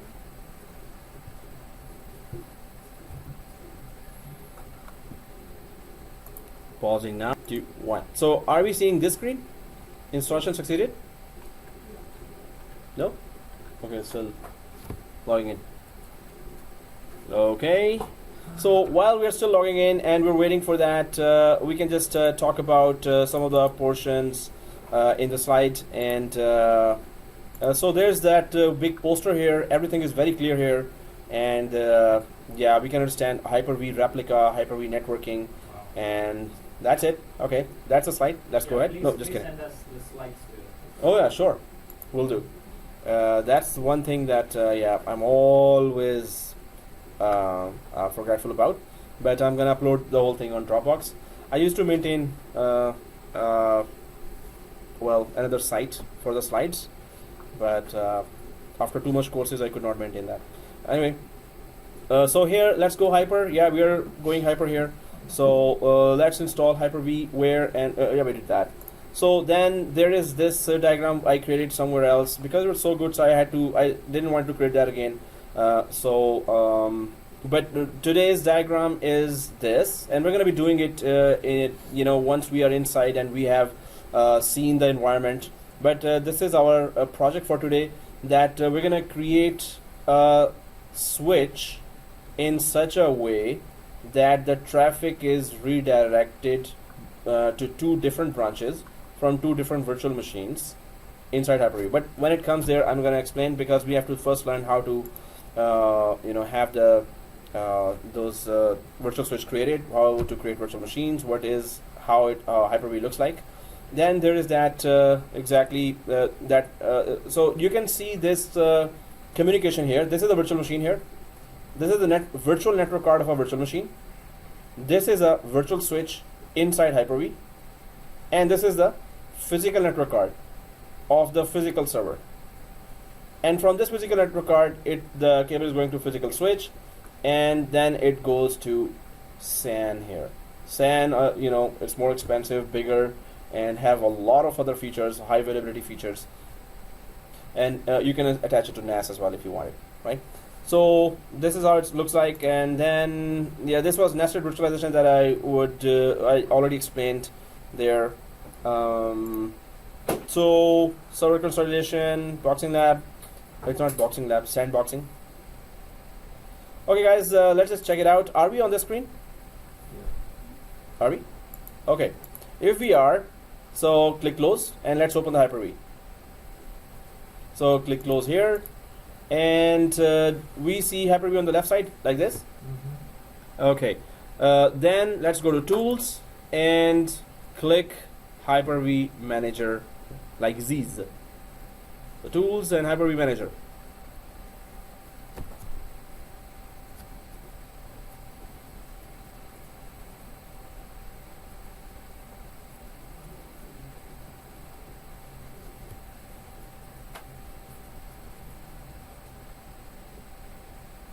Okay, everyone did that? Totally done? So now this is a Hyper-V Manager. And suppose we had 4 more physical servers having Hyper-V installed on that. Inside the Hyper-V Manager, right now server 2 is showing. Suppose there was server 3, 4, 5, 6. We can add all those other Hypervisor servers there as well, right? We could add here server 3, server 4, server 5, server 6, server 7, server 8. And we could just manage from one window, Hyper-V Manager, all other remote hypervisors as well, right? But we just have one. Yeah. So if we switch on server 1, we'll be able to add it to this. Yes. If we install Hyper-V role on server 1 as well, we can remotely add it here, and in one window we can see server 2 and 1 as well, if Hyper-V is installed. But it will be shown in both the servers. Yes, it will be there in server 1. We can start the same window. There we can add server 2 as well if we wanted. It's the same thing, right? So okay, right? Okay, guys. So server 2 here, and oh Question. Yeah. So why you didn't install? Why we are using Vmware? Because we can just use Hyper-V and then Directly? install. Like Hyper-V 2. Hyper-V 1. You want Hyper-V 1 directly installed on the hardware, right? Yeah. That's in 7412. Because then we're gonna go advanced. Right now we just need to know what is Hyper-V. Okay. Also So, for mhm. like, Hyper-V provides type 1 and type 2. Yeah. We are using VMware type 2. Hyper-V type 2, yeah. That's VMware. So why are we not using Microsoft Hyper-V type 2 to install all our virtual servers? That's Timbit's calling question, right? What does that mean? That's a new term, Timbit's calling question. I don't know. I just came up with that. Anyway, so why are we? Oh, seriously? Oh, it's coincidence, right? Michael, be ready for the Okay. Your turn. It's your turn. No, but what's the question, guys? That why are we using VMware Hypervisor instead of we should be using Microsoft Hypervisor? Is that the question? Yeah, instead of VMware Workstation, which is Hypervisor 2, which we have installed on top of our OS, why don't we install Hyper-V Directly. 2, Hyper-V 2, Work type 2, Yeah. instead of VMware? So this is Hyper-V Type 2, what we just installed. So why not Microsoft for that? So Microsoft Hypervisor 2 Hyper-V is being installed right now. But if you want directly on a virtual machine a Hypervisor 1 of Hyper-V, If we want it directly on Windows 10, yeah. the Microsoft Oh, Hyper-V. that we can do, but this is a physical desktop and this is being used by so many courses, other courses as well. So that's why we want to keep our environment inside the VMware Workstation. If we go outside, today we configure it, tomorrow somebody will mess it up. So, but we want to learn what is Hyper-V itself, right? Wherever we install it, it doesn't matter for now. So is it that Mhm. Hyper-V from Microsoft doesn't come as a standalone application like VMware Workstation? It is okay. So just like VMware Workstation is just a standalone application, no, it does not. Hyper-V is just built into the operating system, or it is standalone, but as a Hypervisor 1 only. That directly installs on a hardware. But yes, Microsoft had that standalone application called Virtualization Manager, Virtual Manager, sorry. So that used to be the case. Now they just say that first install our operating system, then you can use it. Otherwise, no way, we're not giving you a separate application. They used to long time back. Had a server manager, virtual server manager they used to have, and that would support 2 or 3 virtual machines only. So yeah, it's a standalone application, should have been there just like VirtualBox. If anyone used VirtualBox from Oracle, VirtualBox, just like that, Microsoft should have released some, but it used to have that. Now we're dependent on operating system for that. Okay guys, so here Hyper-V manager, when we go there, server 2, we are all seeing server 2? Okay, on the right side, you can see import virtual machine, Hyper-V settings, virtual switch manager, virtual SAN manager on the right side, right? So either on the right side you can see that, or you can right click server 2 here, and all the things come by right clicking as well, which are already showing on the right side here, right? So here, import virtual machine, or if we see the new button here, then we have virtual machine also showing there. So there's Hyper-V settings and virtual switch manager, virtual SAN manager, edit disk, inspect disk. Let's go for Hyper-V settings first, server 2 and Hyper-V settings. Everyone there? So right click, server 2 and Hyper-V settings. Once we click that, now we can see this all configuration, basic configuration, whatever we configured there during the installation, and there are some extra stuff here as well. So first is the virtual hard disk. Suppose you install it in C drive initially, then your company bought the SAN. Now you have a different path here, so you can still come here, right click and change the path from local C drive to a remote drive which is on SAN, right? So we can always change the path whenever we want. Virtual machine path, same thing, just like virtual hard disk. Virtual hard disks are separately placed. So that's the difference between VMware Workstation and Hyper-V. That in VMware Workstation, we just opened the VMware Workstation folder as well, right? Everything was in one folder in VMware Workstation. But here, for a virtual machine in Hyper-V, hard disk is in a separate folder path, and virtual machine files in a separate folder path. That's how Microsoft goes. But if we suppose, let me show you that again. This one. So we know that, right? We came here in the start, right? So everything about server 2 is in one folder, right? So that's how VMware works. It just puts everything in one folder for one virtual machine. But everything in Hyper-V or Microsoft, it is in hard disk is separate folder, virtual machine separate folder, but you can put it in the same folder if you want. By default, out of the box, it is in different folders. Then physical GPUs. What's a GPU? Graphical processing. Exactly. It's used for what? For, yeah, I mean, like Video streaming and graphics. Suppose AutoCAD you're installing, Photoshop you're installing for a graphics company or a marketing company, designing company. So and they have so many of those units that they decide to virtualize. So now if you have a physical server having a very good graphics card, then you install virtual machines on top of that physical server. First you install, of course, the hypervisor, then the virtual machines, and then inside virtual machines again operating system, then Photoshop or AutoCAD as an application you install on top of those operating system. But if the physical hardware has graphics graphical card that is very good, so the virtual machine applications inside virtual machine can use that.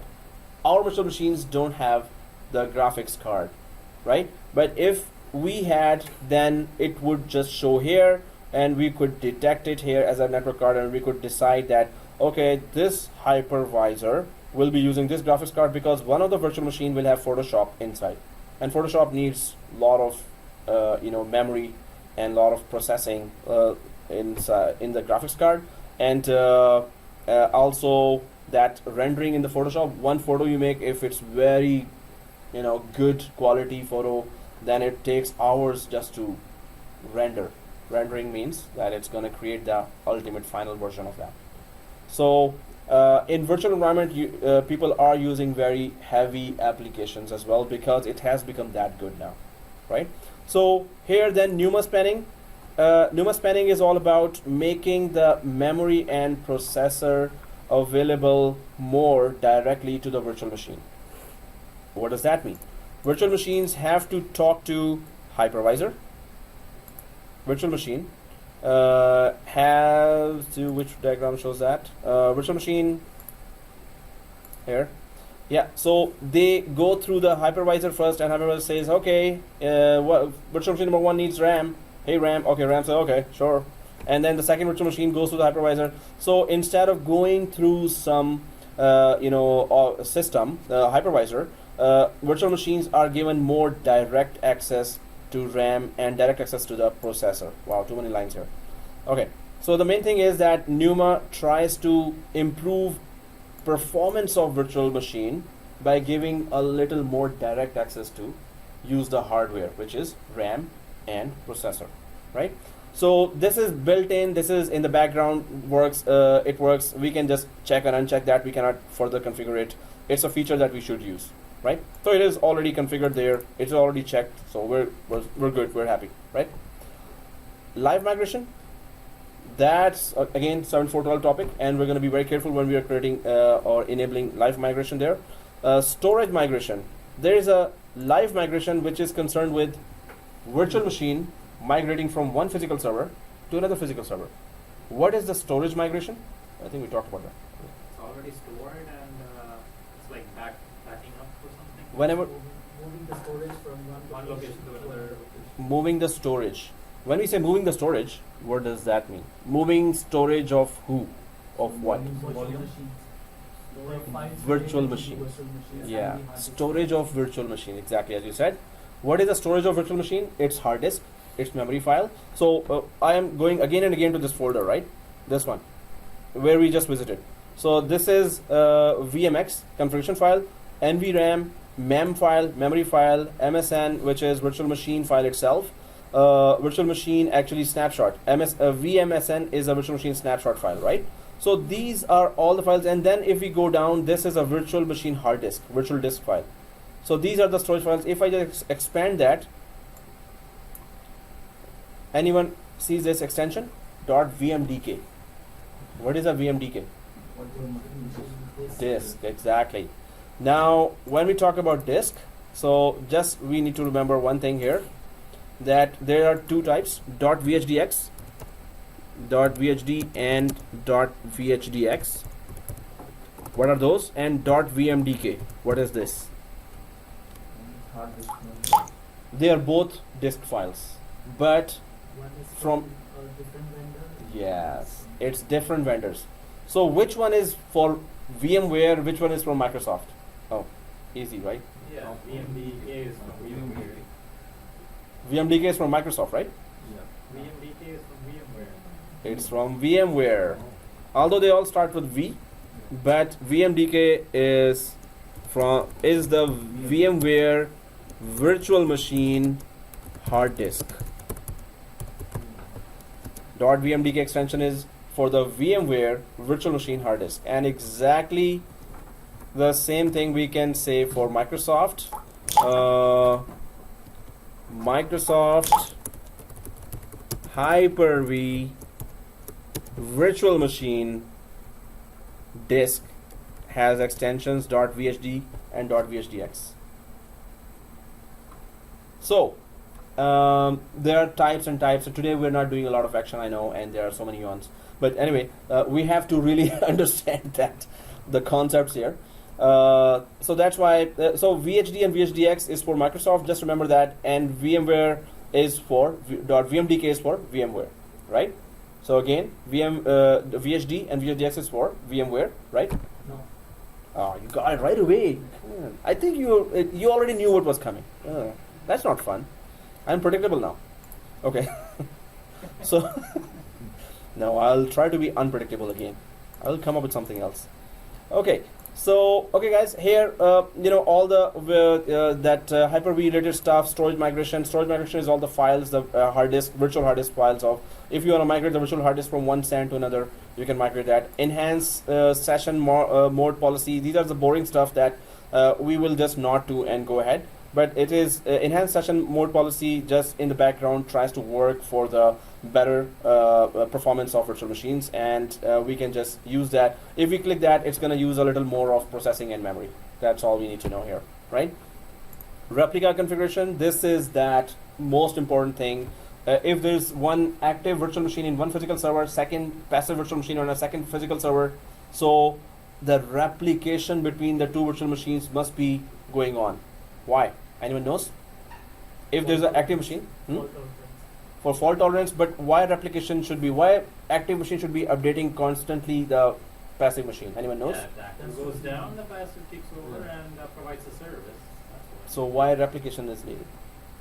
Yeah, What because is replication doing? replication is just sending a copy or backing the backup from the first server. Yeah. Exactly. So whatever is going on active machine by the end users Yeah. is being copied and sent to the passive machine.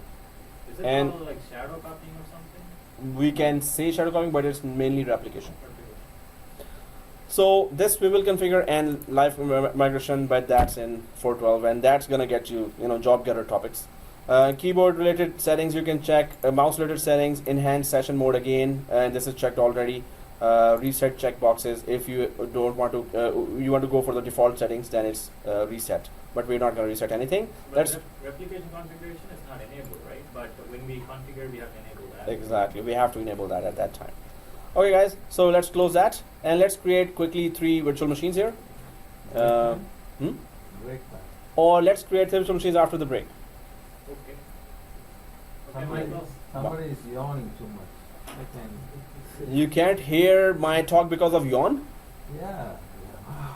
It doesn't Really? matter. It doesn't matter who yawns. It's you like- still have to listen. You are sitting in front of me. Exactly. And how? I am distracting you. When did the I yawn? didn't say you're yawning. Okay, somebody. So why you're blaming me? Okay. Yeah, why are you blaming him? Yeah. Yawn is a very like a Fun. harmless thing. Bechari. Oh, okay. Bechari means poor thing. No, recording. Oh, Numbers yeah, on- it was recording. Harmless It's a thing. natural thing. Yeah, natural. If it is 20 or 30 yawns, that becomes really then. I was counting yawn for one guy. So You do assignments. resuming now, and The other guests are like what? they are chief other than chief guest. Yeah, Other than they are, whatever the other form is. Yes. They're not chief guest, chief guest. So who's breaking? Who's the next guest then? Who is the next chief guest? Not chief guest, chief guest. So I think Guys, somebody. The other people who are not buying anything, he's saying that you guys are all cheap. I did not never said no. Somebody said P instead of F. Chief is chief no, guest. No, So- I heard what you said. So I didn't say that. Come on, guys. Okay, guys. So let's just quickly Recording started. recording. Starting now. Everything got recorded. So whatever we're talking in the break, and yeah. Okay, guys. So just fast forward that on YouTube. So okay, let's just go ahead and now we are going to start the 3 virtual machines. And Michael stopped us all and took a break. Oh, just kidding. Yeah. Okay. So right click server 2 and go to new and virtual machine. Let's just create that. Everyone there? Yes. Virtual machine, right? 2. And Hyper-V manager is started. Yeah, new virtual machine. Everyone is there? Okay. So once we click the new virtual machine, let's just start before you begin the first page. Next. Are we all on the second page, which is specify name and location, right? VM01. Here again, yeah, VM01 is the name. Let's put that. So again, in an acceptable virtual environment, you will not have a local C drive written here. If during the creation of the virtual machine, you know the path of the SAN disk, you can just check that and change the path. But we still have the local path here, so we're gonna keep it like that because it's a test environment. So VM01 is here. Let's just click next. So don't click that, or yeah, uncheck this. Make sure you uncheck this, right? So let's click next. And now there is a generation 1 and generation 2 virtual machines.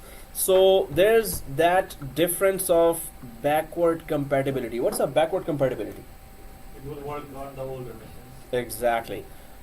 So we're about to install a Hyper-V virtual machine. So what backward compatibility we need here in Hyper-V? So if I go for those servers, Hyper-V was properly introduced in Windows 2008. So Windows 2008 Hyper-V, and then there's Windows 2012 Hyper-V, and now there is Windows 2016 Hyper-V. There are all these 3 types of Hyper-Vs. So Now, but I'm just going to explain a little of that, but it will be little because we had too much theory for today. And this one, right? The main thing here, the difference between the 2008 Hyper-V, so generation 1 VMs work on this, and the virtual disk name is .vhd. If it's a Windows 2008 Hyper-V, it will be a generation 1 machine, first of all. Second thing, its virtual machine hard disk name will be VHD only, right? So if we go for Windows 2012 Hyper-V, so it will be generation 2 machine, first of all, and the virtual hard disk, the .vhdx extension will be actually .vhdx, okay. .vhd extension will change to .vhdx. If it's a X in the end, this means it's a Windows 2012 Hyper-V virtual machine hard disk extension. If it's .vhd only, it's a Windows 2008 Hyper-V virtual machine virtual hard disk. So about 2016 Hyper-V, we're going to be installing that, still, you know, in process or coming soon, or maybe, yeah, coming soon. But it will most probably be VHDX. I haven't confirmed or double checked it. But whatever new Hyper-V comes, it is always backward compatible. You know why? Because whichever company you join, as a suppose you have done VCP 6-DCV course and its certification as well. Certification can only be done if it's a authorized VMware Academy, and this is authorized. So you can do a VMware course here, and then you can do a VMware certification here. But the main thing is, when you go to the market, they will expect you to know Hyper-V as well. Many of the companies are asking those students who are VMware experts that, hey, we also have Hyper-V because we not always need to save money, right? So we are maintaining both virtual environments here. So if they say that, expect that if it's a big company, they will have older Hyper-V as well as the newer Hyper-V, right? And maybe the newest as well. But for now, if it's 2008, so we're creating a machine that is generation 2. But if so, why do we want to tell me what would be the scenario that you would create a generation 1 machine on a Windows 2012? Can anyone tell me what is the scenario that you will have to create a virtual machine that is generation 1? Generation 2 is a 2012 Hyper-V virtual machine. Generation 1 is a 2008 compatible virtual machine, right? So what is the scenario that you would need generation 1 virtual machine? So that 2008 Hyper-V is Hyper-V 1, and then 2012 is Hyper-V 2? Like, or is it because we already talked about Hyper-V? If we have too many users having 2008, Suppose they have mixture of Hyper-V virtual machines 2008s as well as 2012s. So what will happen if you create a generation 2 machine, that, and if you wanted to migrate that virtual machine, if it's a generation 2 machine, it will not be able to migrate back to 2008. Live migration will not work. If it's a generation 1 machine created on 2012, it will migrate to 2008 because you made it backward compatible. 2008 can recognize that virtual machine because it's generation 1. If it is generation 2, which means it is only supported by 2012, so it cannot migrate to that environment. It can migrate to another 2012, right?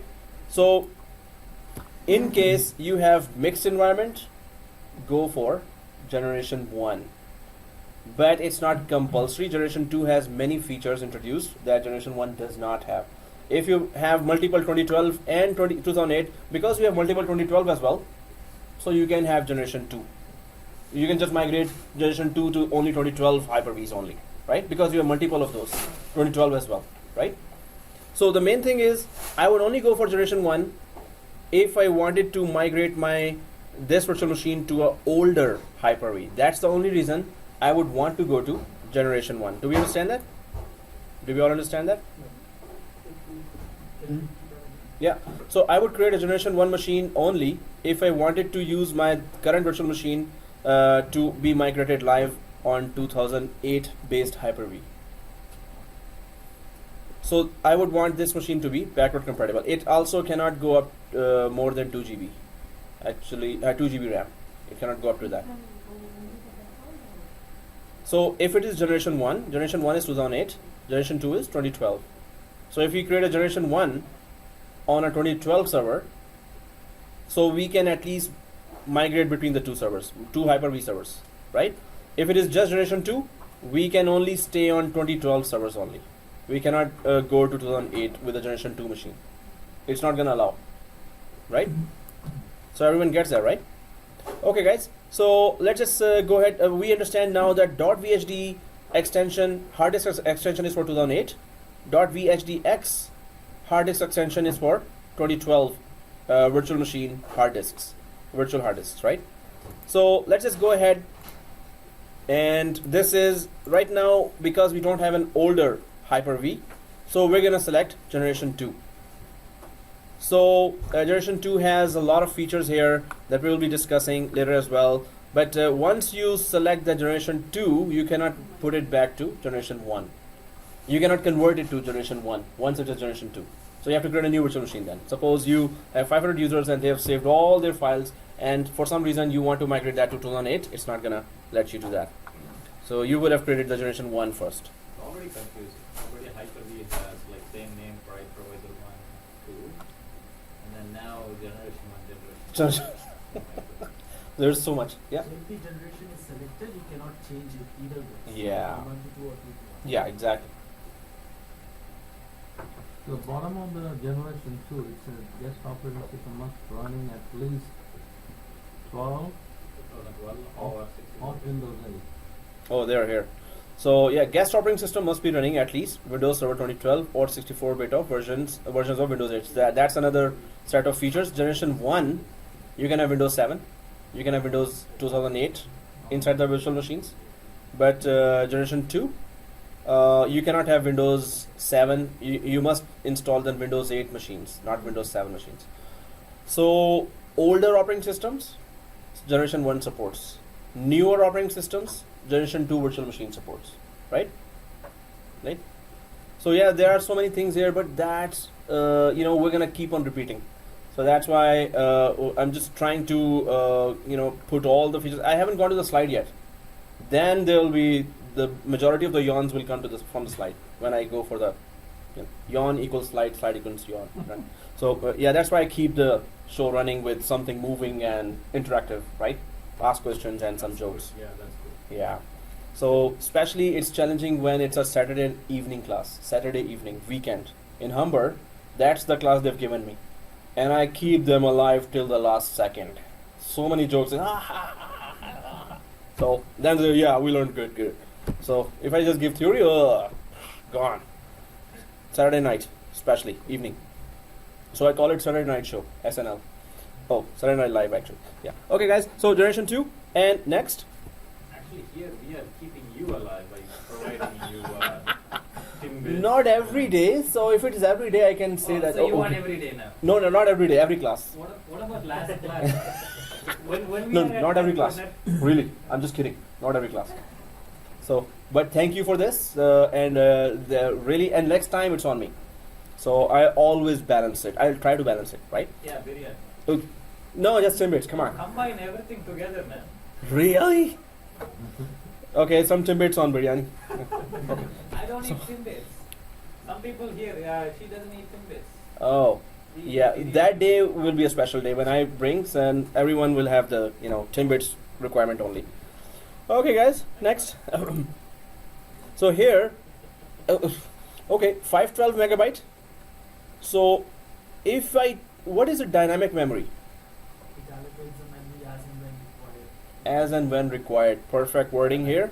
So what does that mean, dynamic memory? So as and when required means a virtual machine has only 512 megabyte, but it requires 1 gigabyte or 2 gigabyte right now. So if the physical server has enough memory available, it will start providing to the virtual machine. Oh, you need now 1 GB? Okay, there you go. And other machines are also asking, hey, I need 2 GB. Oh, I'm the fourth machine, I need 8 GB more. Thank you very much. So whatever the physical memory is, it's going to keep on providing until it says, whoa, stop it, you all. You've all exceeded. I don't have It's memory. very nice option. In the Yeah. beginning, when we were installing we didn't find this option over there. Yeah. In Virtual machine. In virtual VMware. machine. in VMware Workstation, right? Dynamic memory. I think dynamic, thin disk provisioning is there. I think it is Yeah, but it's not. not the Not memory. memory. Memory option is not there. I think it in the background they do that, but there is no proof. If there's no option, yes, it may not be there. So Hyper-V is good as well, but sometimes options are in the background for some hypervisors, and sometimes options are in the front right away. So if it is virtualization, they must have gone for dynamic disk, memory, and processing. Whenever they need, it is always provided there in a virtual environment, in a typical environment, right? So let's just click that use dynamic memory. We need that option, but can you see one more thing up there? You can specify an amount of from 32 MB through 2642. Not more than that. Not more than that. Why? How much is the physical, the memory of this server 2 machine? If I right click here, 4 gigs. 4? Yeah, we gave 4. Yeah, 4 gigs. So it goes up to, you cannot, so dynamically it will not allocate more than that, right? Which is good. Don't give it all memory, so others also need that, right? But So it doesn't gives you take a anything from range. Physical memory, physical machine. This is the memory it will be getting from physical No, machine, right? Physical We're memory. talking from 4 gigs, no? It's not. Yeah. So within 4 gig total, it will just be, it can go up to 2.6, what we are seeing, right? So it's giving you a limit already. Yeah. So that number, 2642 MB, is based on the 4 gigabytes that we... Yeah. If it was suppose 12 gigabyte or 8 gigabyte, so this range would have been bigger. So that's why our physical hypervisor servers should be very good in hardware. As good as we can make it, right? Okay, dynamic memory as you need, it will give you. So that's very important for us. And next. And do you want to connect this particular virtual machine to a virtual switch or not? Well, if you drop down, you can see that virtual switch has been created. Because we connected a virtual switch to a physical network card, we're pretending that server 2 network card is a physical network card, right? So yes, that switch that we created is showing now. Yes, you want this machine to communicate with outside world and to each other as well. We're going to create a second virtual machine, we're going to create a third virtual machine, right? They all will be connected to the same switch. Obviously, they want to communicate with each other, right? So with virtual switch, you can connect any number of virtual machines, right? But you cannot connect a virtual machine to a physical card directly. A virtual machine can be connected to a virtual switch, and virtual switch connects to a physical network card. Virtual machine directly cannot do that, right? Is it the same for the VMware too? Yes, it's the same for VMware. That's why we are using that VMnet. Exactly. So virtual machine has to connect to a virtual switch, otherwise it's not connected. Either virtual switch or nothing, but no direct connection to a physical network card, right? Okay guys, so we connected to a virtual switch. Next. So it says here, connect virtual hard disk. Of course, we want it to be to create a VHDX because it's a 2012 based, 2012 Hyper-V based virtual machine. So name is again the virtual machine name and the hard disk name is the same, and then location of the hard disk is this path, and size is 127 GB, and it can go up to 64 terabyte for one virtual machine. It can go up to, but right now it's giving 127 GB. So 127 GB. Suppose we have 50 GB free space left. So is that a good idea to do that? To keep that 127 GB here? It will be harm. Even if you give this one, Then what? nothing will happen. Why? in provision. Yes, thin provisioning. Because it's going to expand as needed. So right now, after that, if we install an operating system inside, that operating system will take 3-4 GB only. So 127 is, it will go up to that size, but it will not occupy all 127. It can occupy as well if you put it on thick provisioning. Then you better have physical disk space much bigger than that. But thin provision background, it is working with thin provision. So we can give here 64 terabyte directly, if you give, it's okay, doesn't matter, right? If you directly give 64 terabyte and we have like 100 GB only, right? So because of thin provisioning, it's going to just expand according to what software we start installing, right? Okay, suppose you have an existing virtual disk here. So this is an empty machine we are creating, right? So if we have an existing virtual disk, already on that disk there is an operating system installed already. You can attach a virtual disk which was detached from a working virtual machine, and that working virtual machine had Windows 7 installed, Windows and MS Office installed, and all the software installed. Then you detach the virtual disk from that working machine and attach it to this new virtual machine. We can do that too. So any working disk can be attached as well to the virtual machine, right? Given that the virtual hardware is the same, maybe the old virtual machine has 4 GB RAM, now this one has 12 GB RAM. So, well, it's not going to make any problem. It's just going to be faster, which is okay actually. So we can attach an existing working hard disk to a new virtual machine as well. That's very cool features of virtualization, right? And attach a virtual disk later. Suppose you want a totally empty machine, you can just select this option that I don't want to attach any virtual disk now, but we're going for a new virtual disk which is empty. We are attaching this to a new virtual machine anyway, right? So we're not going to change any option here. We just need to know that we need to understand what are those options and why would we choose one over the other. So we all understand here everything? Okay, next. And okay, operating system. If we want to attach an ISO here, suppose we want to attach an ISO here, so it's gonna be a little tricky. We are doing a nested virtualization, right? So ISO file has to be placed inside the server 2 downloads folder first. We have our ISO files in the physical C drive. We do not have it in the virtual machine called server 2. We do not have it inside the virtual machine, right? So if we click browse here, it's going to search inside server 2 where we have nothing copied here, right? So, okay, if we have a shared folder, that's man, you're genius. I think it's the Timbits, right? No, you're already genius. Yeah. Okay. So, okay, and here, if we have that Z drive that we shared, suppose we have a Z drive, we can give an ISO image from there, and then it can install that. But let's just create an empty machine for now, because we want to learn more about the switches. Also, it's going to be a little tricky to install ISO. In fact, for the third machine, we're going to install the ISO, because we need to know how to install an operating system to a virtual machine, right? So already we know that, but we need to attach it in a Hyper-V. Hyper-V, it's a little tricky. And ESXi VMware, it's even more trickier. So, but if we go through that once, we will have the confidence that, yeah, we can just get you up and running with a virtual machine, because it's going to give you some troubleshooting options. Okay, guys, anyway, this virtual machine, install an operating system later, we can do that. Install an operating system from a network-based installation, this is also an option.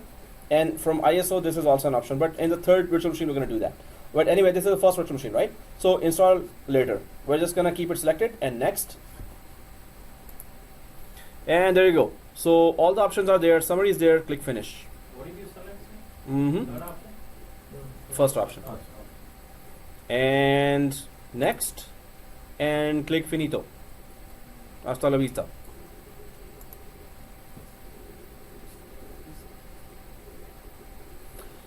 Okay, so VM01 is now connected. Now we know the drill. So VM02 and VM03.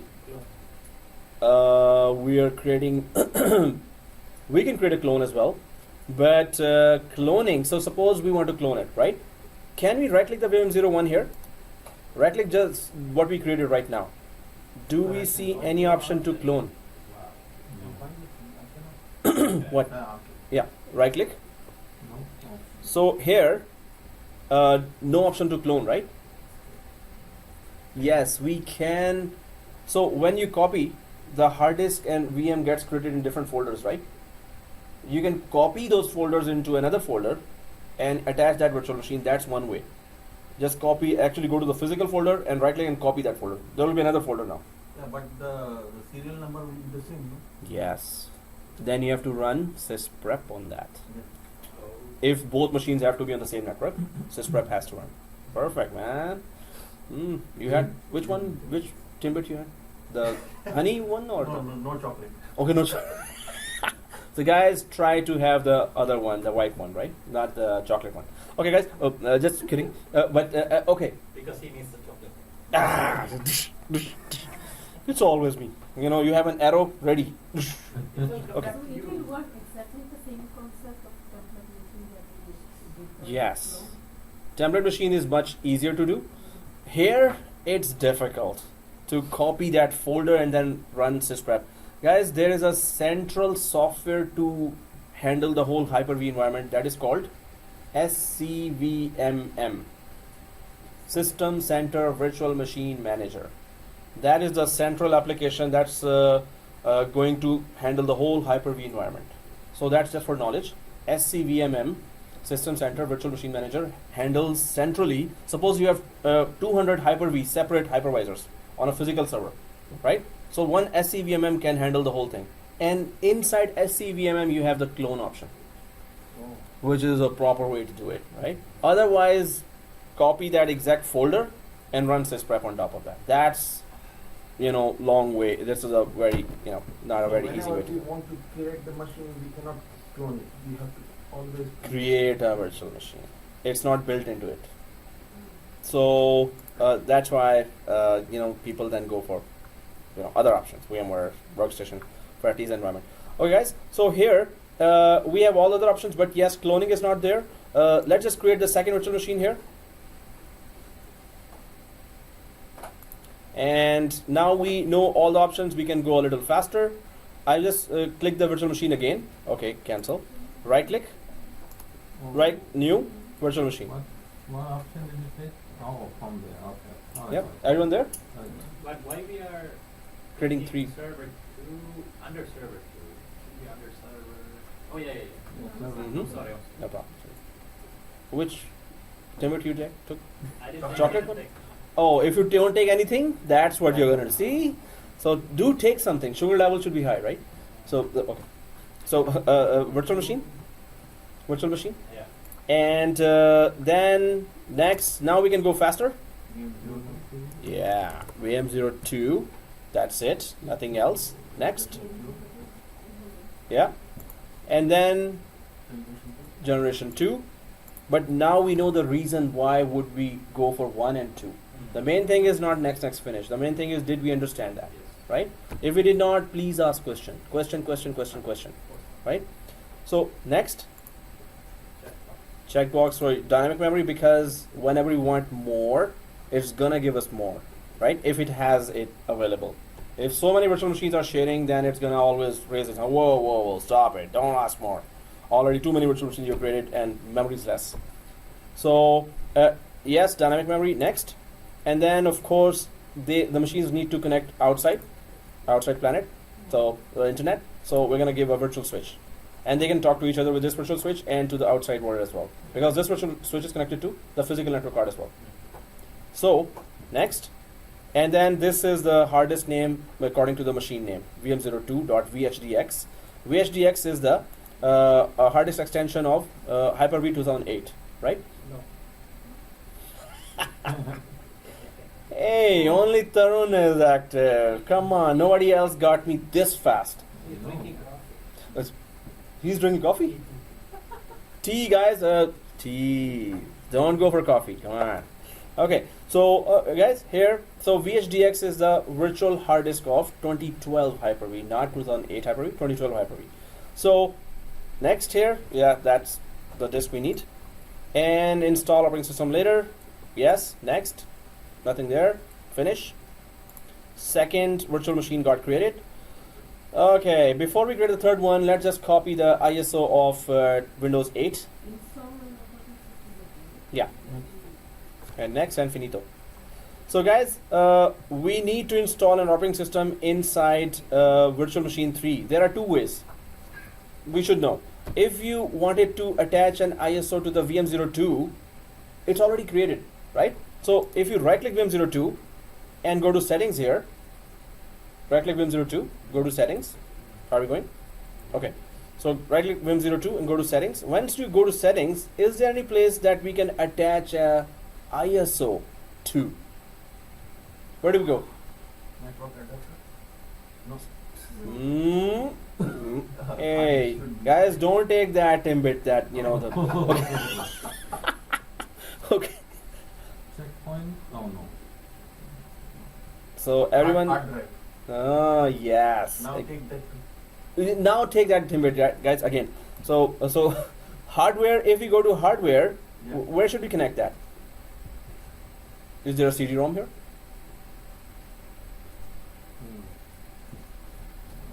Does it ask anywhere ISO?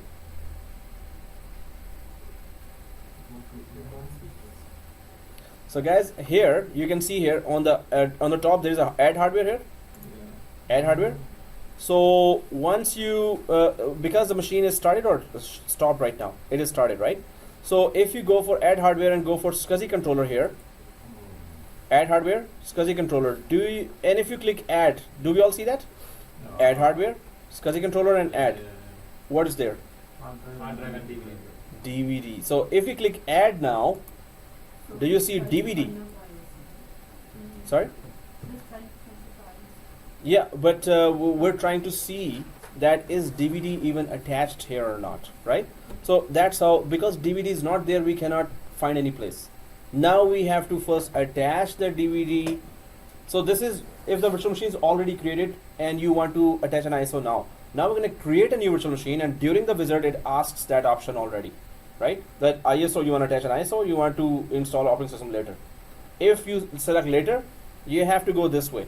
You have to add a DVD then yourself. But during the wizard of creation of new machine, you can just give the ISO path and DVD will be automatically added there, right? Yeah, this is the only software that we have to add a DVD. Yeah, that's why Planet is going towards VMware more. There are multiple steps for the same thing. Yeah, you're saying? Yeah. So add hardware and then SCSI controller and then click add like that, right? So you can see that we can add DVD here, but let's cancel out from here because we're going to create a new third virtual machine. We're going to add it there. But now we know that if it is already created, DVD is by default not there. We have to add the DVD and then attach the ISO to that, right? So let's cancel out from here. Cancel out. Cancel. Cancel. Okay. So now before we add the third virtual machine, we need to do one thing. We need to copy the ISO of 2012 inside the downloads folder of server 2 here. Why? Because we are creating in server 2. Because the virtual machine is being created inside server 2 Hyper-V. Yeah. So Hyper-V will first look inside the folder structure of server 2. Where is the ISO? Right? It's not going to go directly to our physical machine. So keep this window open, and do you see that yellow folder down here or the file explorer? Let's go to the file explorer here of server 2 and keep it open here, right? So downloads folder is on the left side, right? This one. Everyone see that? Click the downloads folder and stay here, right? Like just keep this here. Now we have to copy from the physical desktop ISO folder the Windows 2012 ISO.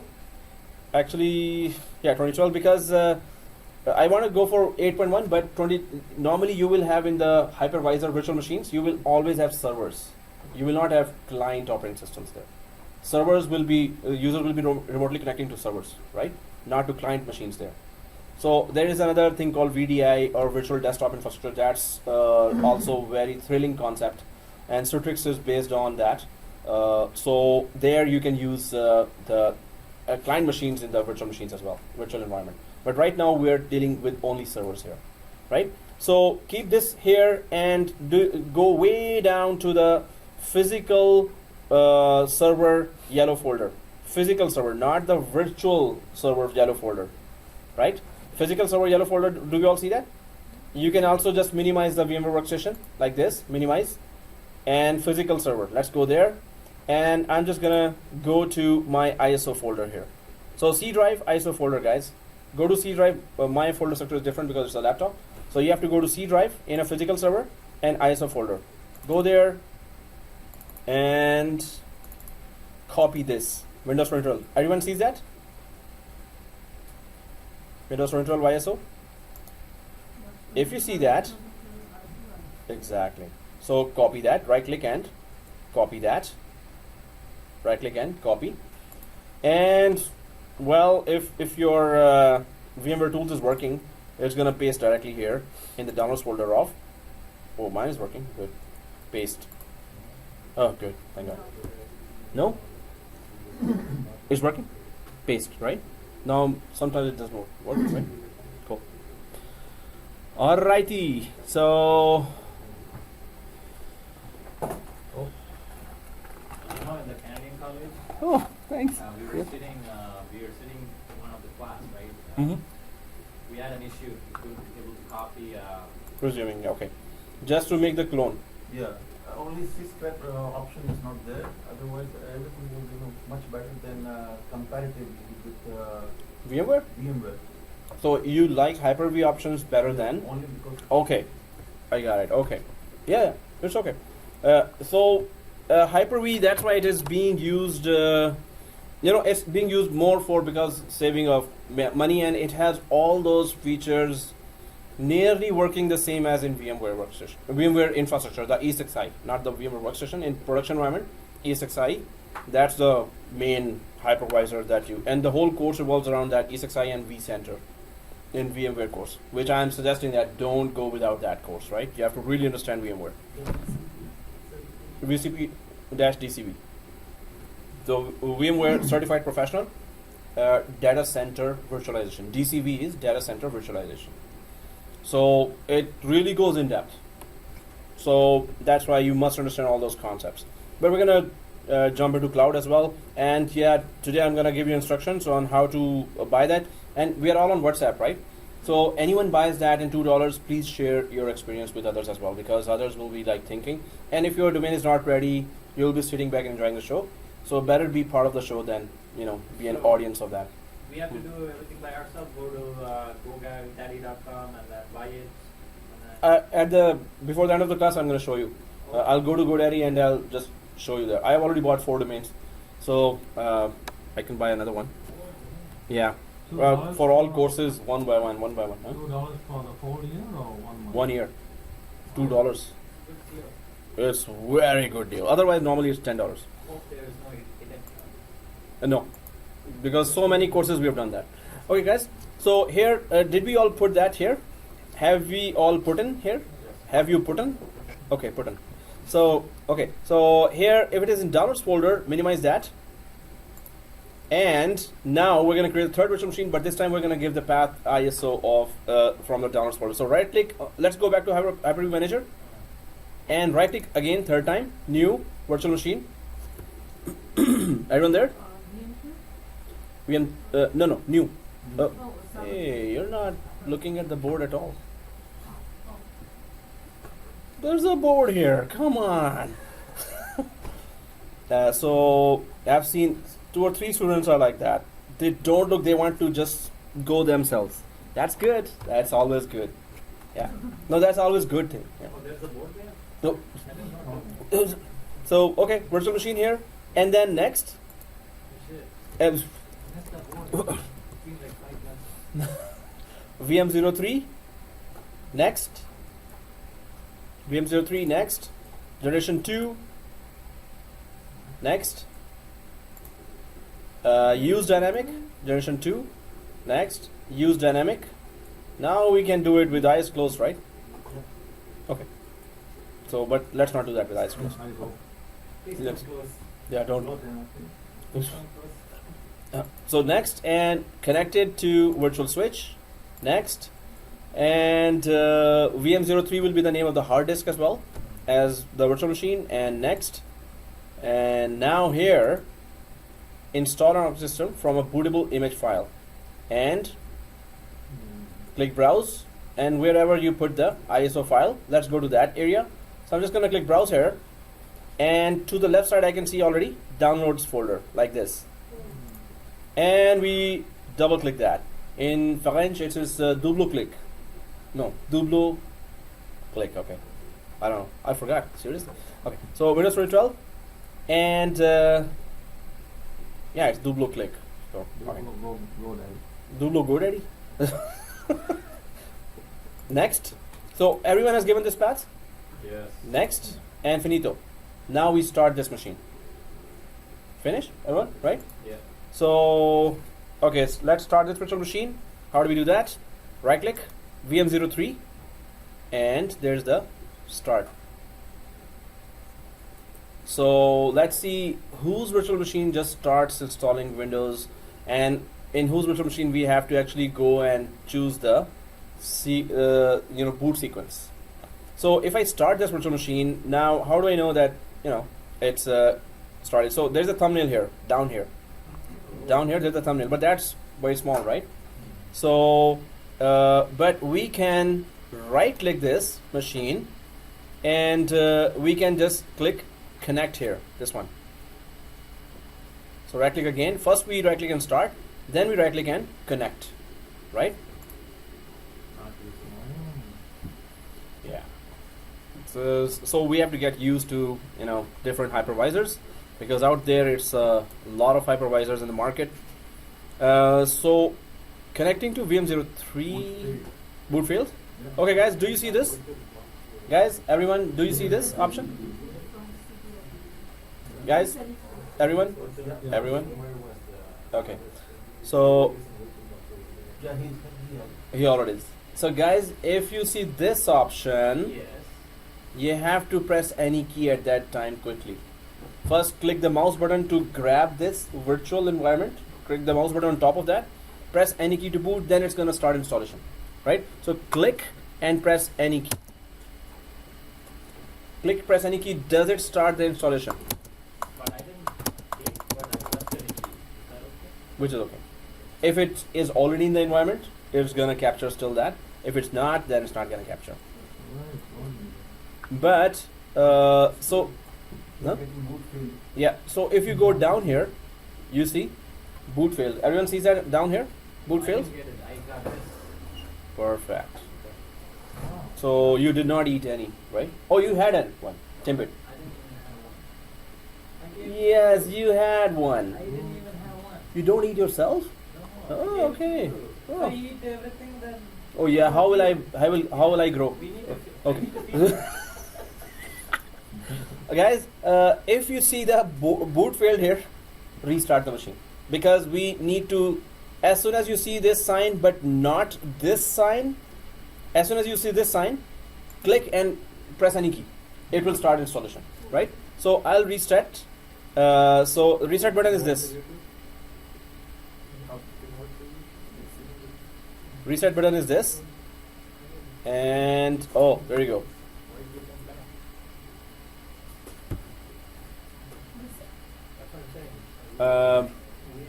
You know what? I just waited it out and it worked. I was about to press the reset button, but before it just went there. So if you have pressed reset button, you just have to wait it out still. But you have to press that key. Did you press the key? now press. I got full again. Huh? I got reset, but I got. No. Even if you got boot failed, stay there. It's okay. But if you press the key, that's okay. Then you stay there, right? Did you press? So how many are on this screen? 1, 2, 3. Wow, 4, 5. So the chief guest is not on this screen, right? I know. That's not good. That's not good. Yeah, in Humber, I actually start calling them sir. Listen again? And immediately I did already once. You want to do it again? Is it? So yeah, it is already okay.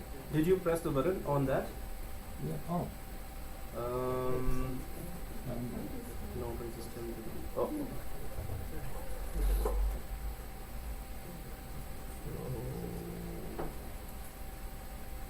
Reset. Click. Windows setup. Start. Press tab to select the tool.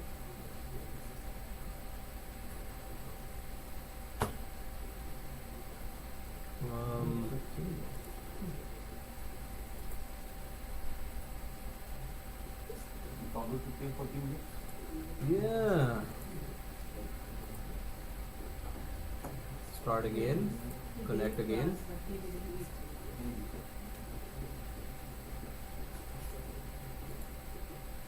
So whenever it comes, the first mouse should be inside, and then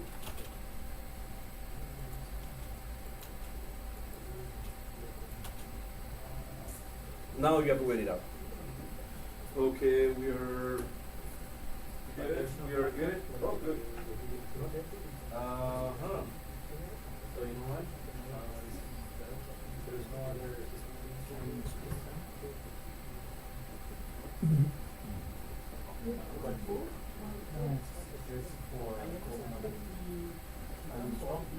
Yeah.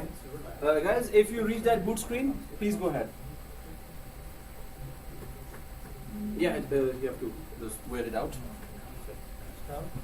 Okay, guys, here, click next, and then install now. Next, install now. It's what we did on day one, right?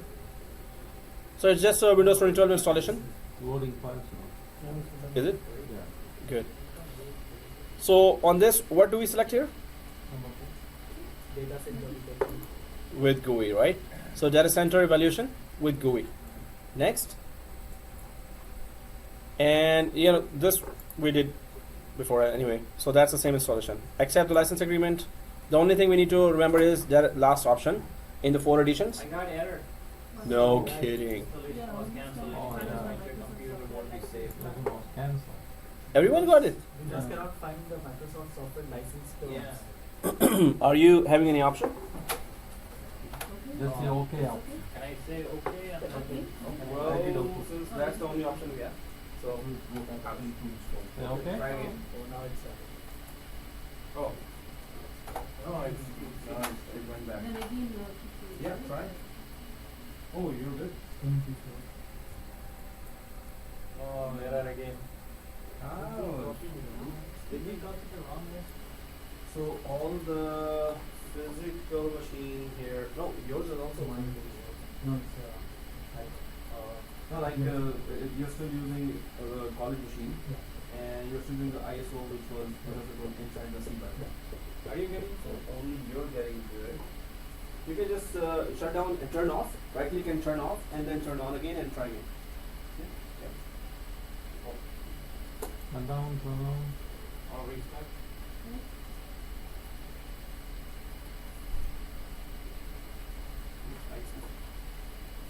Yeah, turn off and we did turn off. not put DVD drive in the Yeah. on the setting. We did Restarted the whole. Turn off.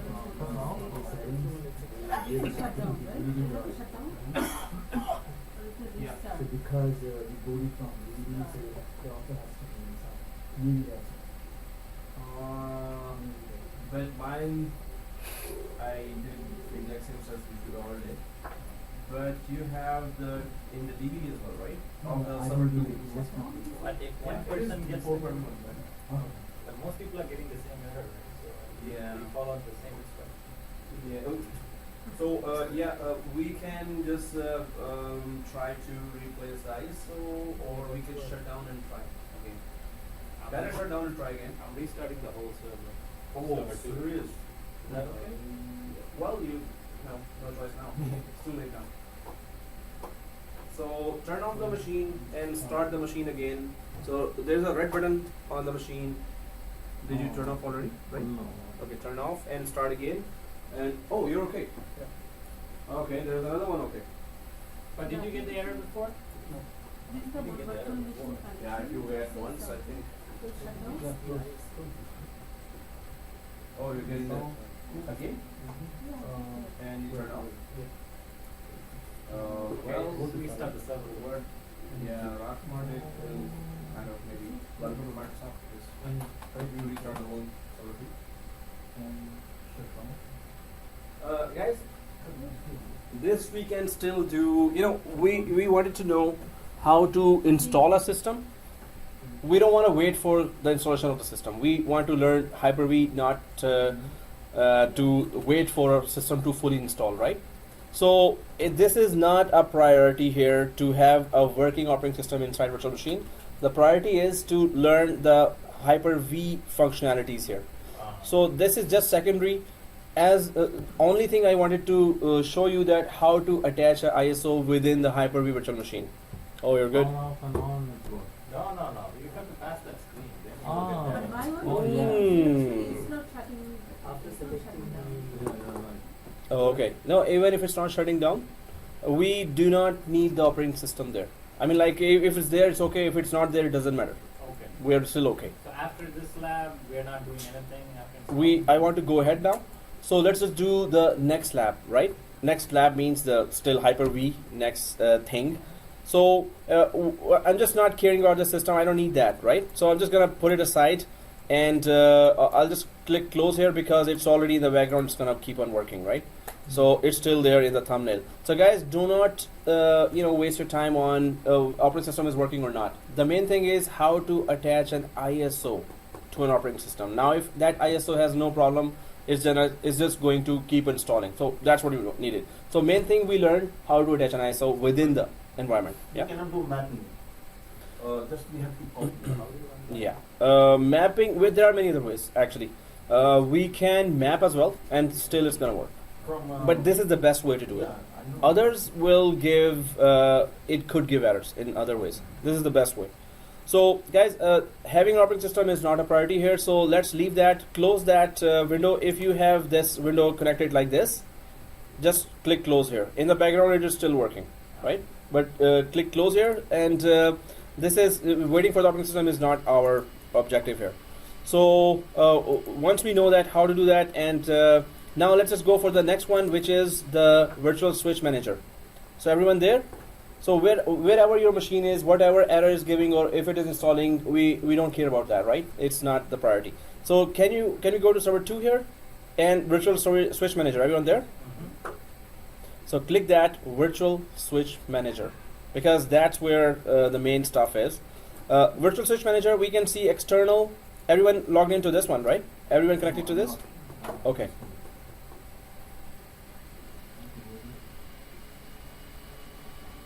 Go to tool first. So Oh. Hyper-V. You're there? Yeah, I'm All right. Oh, the confidence. That's what we need. are we leaving 130 or 2? on the 130? Okay. I'm okay with 2 if you want. You guys want. I'm okay with 3. I want to study. Hey, that's, you Then know, you should come early. I think that's too much sugar today. That's why Okay. I came So- 10 o'clock. Because some people came here 9:30. Yeah. That's your problem. Then you stay. I Hmm. had to take my kid to school. Okay. So, okay, guys, here we have the three types of switches. So once you go to switch manager, it is selected on the new virtual switch network switch, right? Everyone sees that, right? So if you click this one, the card that says Intel R82574L, this is already a physical network card connected to a external switch or external network. This is this virtual switch is actually, this is name of a virtual switch that is connected to a physical network card, this one, right? So this is the name of the switch connected to this physical network card. Now if we go to the new virtual switch again, there are 3 types of switches we can create here. So if we go to private switch first, let's just click the private here. Now private switch is virtual machines talk to another virtual machine. That's it. It does not talk outside, right? So virtual machines only talk to virtual machine within the Hyper-V environment. That's all it does, right? So if I just quickly create that diagram between all the switches, then it will be much more clearer. And this is the diagram here. So if you have this virtual, this is the physical server, this is the physical server, and on top of that there's an operating system, OS, and then on top of that there is Hyper-V as we have it now, and then on top of that we have created 3 virtual machines here. Michael was, yeah, he looked back right away, yeah, so yeah, he needs a warning before that. Hey Michael, I'm about to sneeze. Okay, so So here, let us check that out. What is private switch? Private switch is that virtual VMs. Now VMs is virtual machines. VMs talk only to each other. Now, and they do not. So what they do not do? Let's just go for internal switch. VMs talk to each other and the host. Who's the host?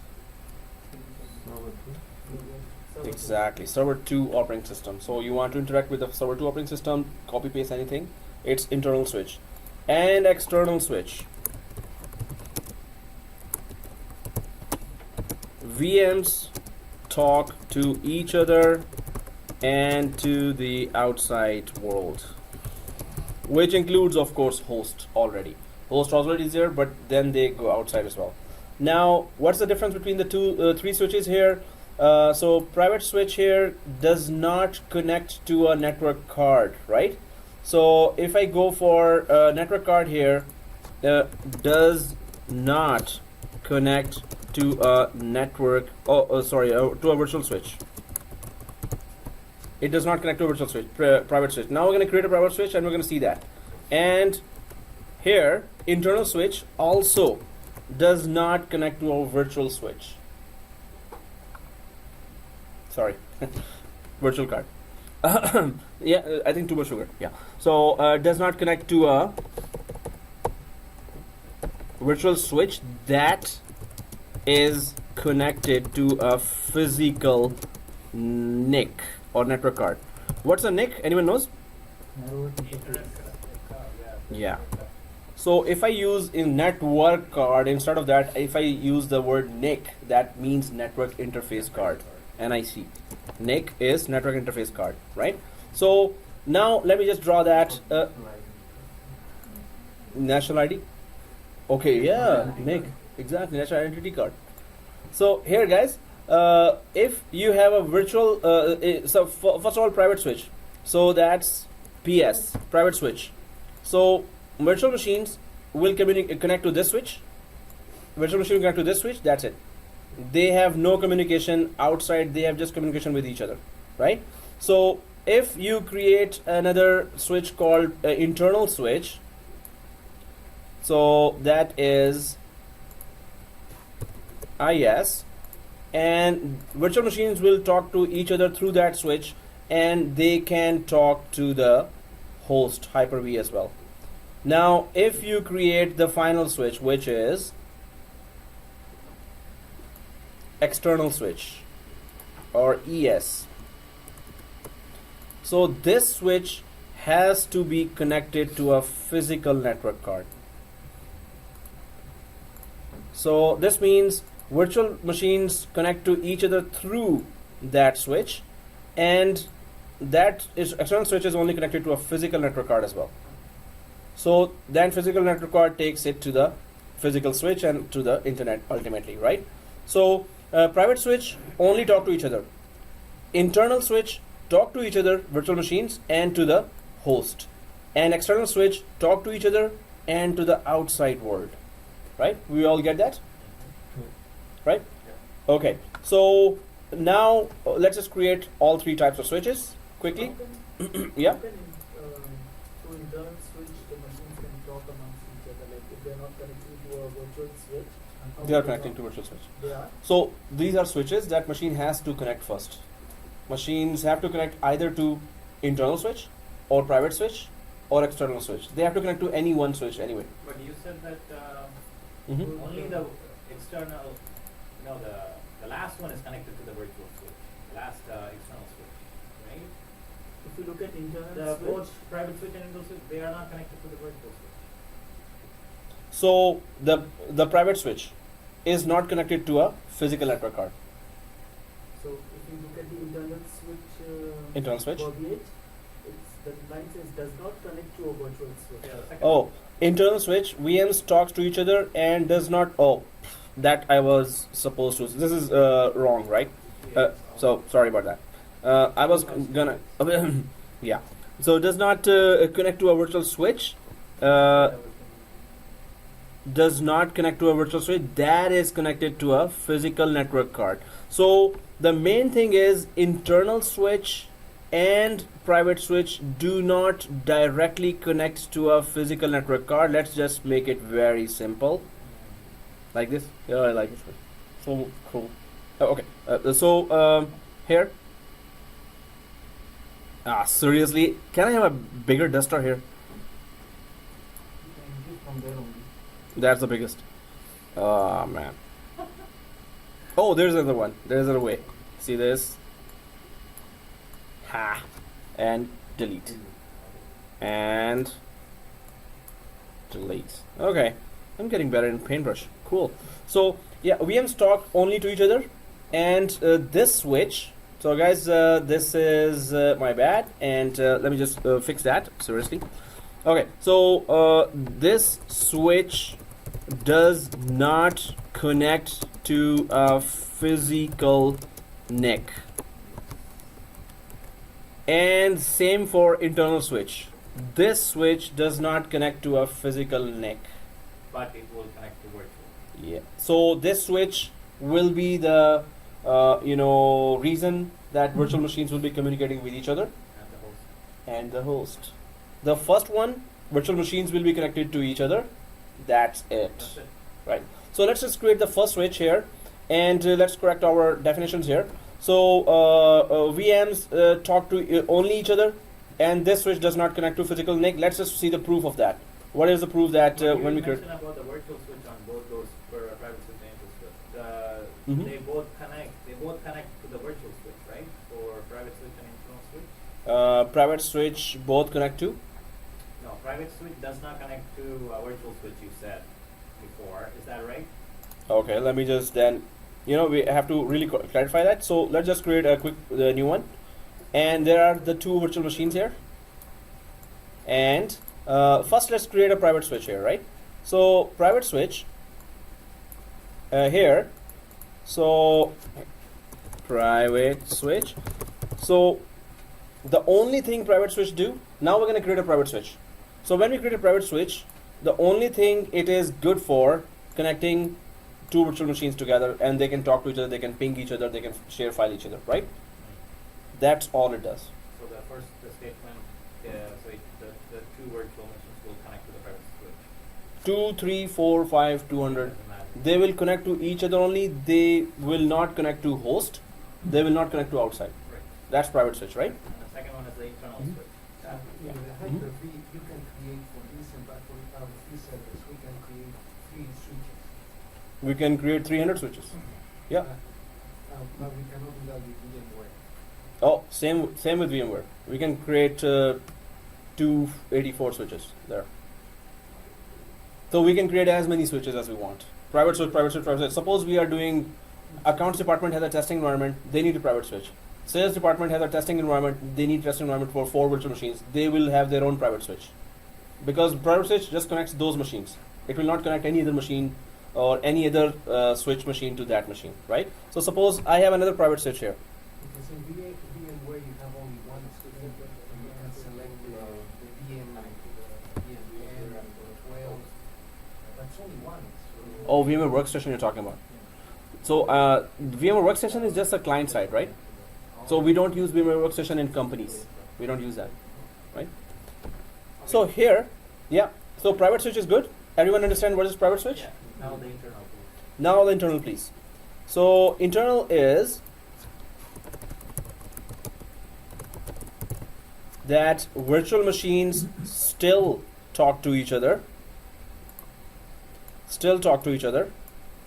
and to the host, and the host is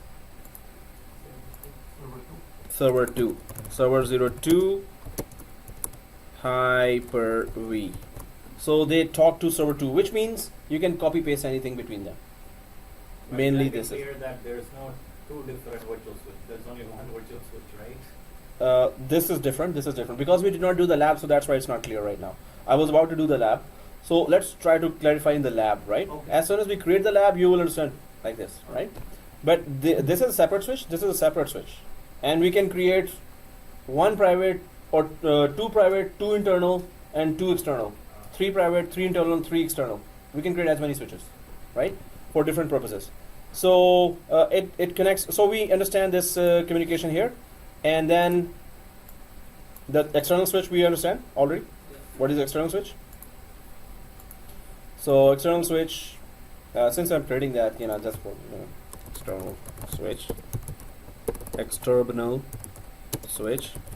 and here that's it has to be connected to a physical network card. So physical network card, and then it goes to. So virtual machines can connect to each other through that switch, and they can communicate outside as well, because only this switch has the communication to the outside world. Okay, so but let's just do that and try to understand that, right? So let's just quickly do that. So here, first we create a private switch. So are we all on this screen? So new virtual switch and private. So if you click private, let's just click the create virtual switch, right? So click create virtual switch. Once we click that, now it says, oh, you want to create a new virtual switch. So let's just name it exactly what it is, private switch. So you can see once you put the name here, because this option is not selected. So this means, and only this option is selected, right? Private network. So this means it is not connected to a network card, right? It cannot be connected to a network card, because it is in a private network, right? So apply. Now you're gonna see some more of the unreliability options of 2012. So we are all doing this, private switch, that's it. Just type the name private switch and apply. Once you click apply and OK. So what I did was, I selected a private switch, I just named it and did nothing else. Why it's marked allow? We are not, it's not marked allow. Allow selected- management operating system. No, but he selected private network. Yeah, Don't worry about that. yeah, but still I don't have this. Oh. Okay. Where's allow, where's allow, where's allow? If you want, you can select this. Oh, this. And then select it. Select private. No. Yeah, allow, whether it is selected or not, it doesn't matter. But did you select the private network? Before. Yeah, he did. He just want to know why for him it's unchecked, even though he didn't select external. Oh, okay. So, okay, but let's just go for private network here. And did everyone click apply? Press OK. So now one switch is created, private switch, but where did it get created? So right click server 2 again and go to virtual switch manager. This one, virtual switch manager. And there's a private switch on the left side showing, right? This is created already, and we're gonna use it later as well. And then we go for new virtual switch, and let's click internal, and then create virtual switch. So new switch manager here. Everyone there? Click internal, create virtual switch. So again, you will see that it is internal, but it's not using this network card here. So this means it is also internal. It has this VLAN ID available, and VLAN is virtual LAN. So half of the switch could be communicating with half of the machines, and other half would be communicating with other half, and they would not be communicating. Those two groups of machine will not be communicating with each other. So internal network also does not have physical network card connected here, and we can just name it exactly that, internal switch.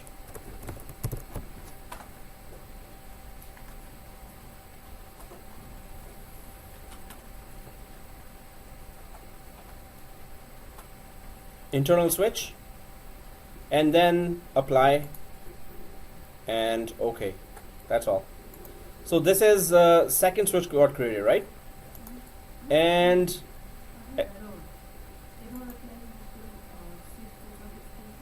did you click internal switch or external switch? You sure? Okay, then apply and OK. Press OK to that.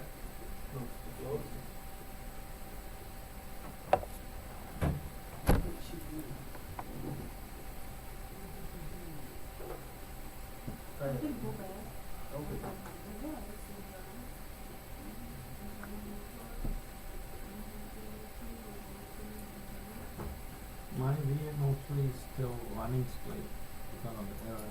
Oh, so see this? Right click and turn off.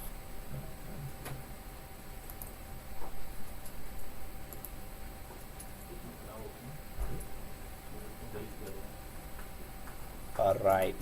So guys, so what we did was we have created. So now just quickly create the external one. External one. So right click again and go to Switch Manager, Virtual Switch Manager. And are we all there? So internal switch is there, private switch is there. Let's click. Let's go to external switch, right? External switch. So again, which is okay, doesn't matter. So new virtual network switch and click the external. Everyone there? External. Now click create virtual switch and name it external switch. Right? External switch only connects to the physical network card, right? So that switch, the Intel 82574L, that's an external. Yeah, you already got there, man. The actual No, he's already there where I was gonna take everyone. But anyway, no, but what's the question? So that is an external. Yeah, we already have an external switch, but we're creating our own. That's it? Oh, okay. I thought you were gonna ask that question that I'm about to show now. There's a concept here that I need to show. So external switch, everyone written it? Apply. You can see that, yeah, it's connected to a network card, right? Because we need to communicate through that switch to the outside world. So when we click apply, this comes, pending Then comes. I'm the only one who's getting it. So pending changes may disrupt network. Yeah, whatever. So press yes. And everyone should get this one. Should get this one. Why? Failed while adding virtual Ethernet switch connection. If I see the details here, external Ethernet adapter is already bound to the Microsoft Virtual Switch protocol. So what it's basically saying, let's click close here. Basically it's saying is, hey, one external switch is already connected to this physical network card. You cannot attach another external switch to the same network card, get another network card for that. That's what basically it's saying. So we from here only. Use from here only. yes. So use from Here, whatever is specified, use that one only. yes, exactly. So we already have an external switch here. So if you want 2 external switches or 3 external switches, then what do you want to do? Then we will specify the name. Add another card. Add another card. Add another. So 3 external switches, 2 more network cards we have to add. 4 external switches. So per external switch, 1 network card you need. New network card you need. Right? That's the concept here. Yeah? Is it only for the external switches? Yes, it's only for external switches. So internal and private, they just have their own usages according to you want a test environment or anything. So that's the actual physical NIC card we have in the computer. That's the only one we have, and Yeah. that's the name of that. Exactly. So if you want second external switch, you must have a second network card for that. It's not going to connect to this. So 1 switch, 1 network card. 1 external switch, 1 physical network card. That's how it works, right? So this is, so let's just cancel out from here because we are not creating external switch. Now, the last quick thing is attach private switch to VM03, attach internal switch to VM02, and attach VM01. Make sure external switch is connected to VM01. So VM03 private, VM02 internal, VM01 external, right? So how do we do that? Let's go to VM03 first and go to settings. VM03 settings. Everyone there? And VM03 VM03 settings. And where do we connect the switches? I'll give you 3 seconds. 3, 2, 1. Okay, done. Huh? Yes. Network adapter, but we want private switch to be connected to VM03. So I'm just going to select and there they are. So private switch connecting to VM03, right? And apply OK. Yeah, private switch connected to VM03, this one, right? And OK. Then, of course, VM02, internal. Right click VM02, settings, network card, right? and internal. So we can have any switch according to any of the purpose.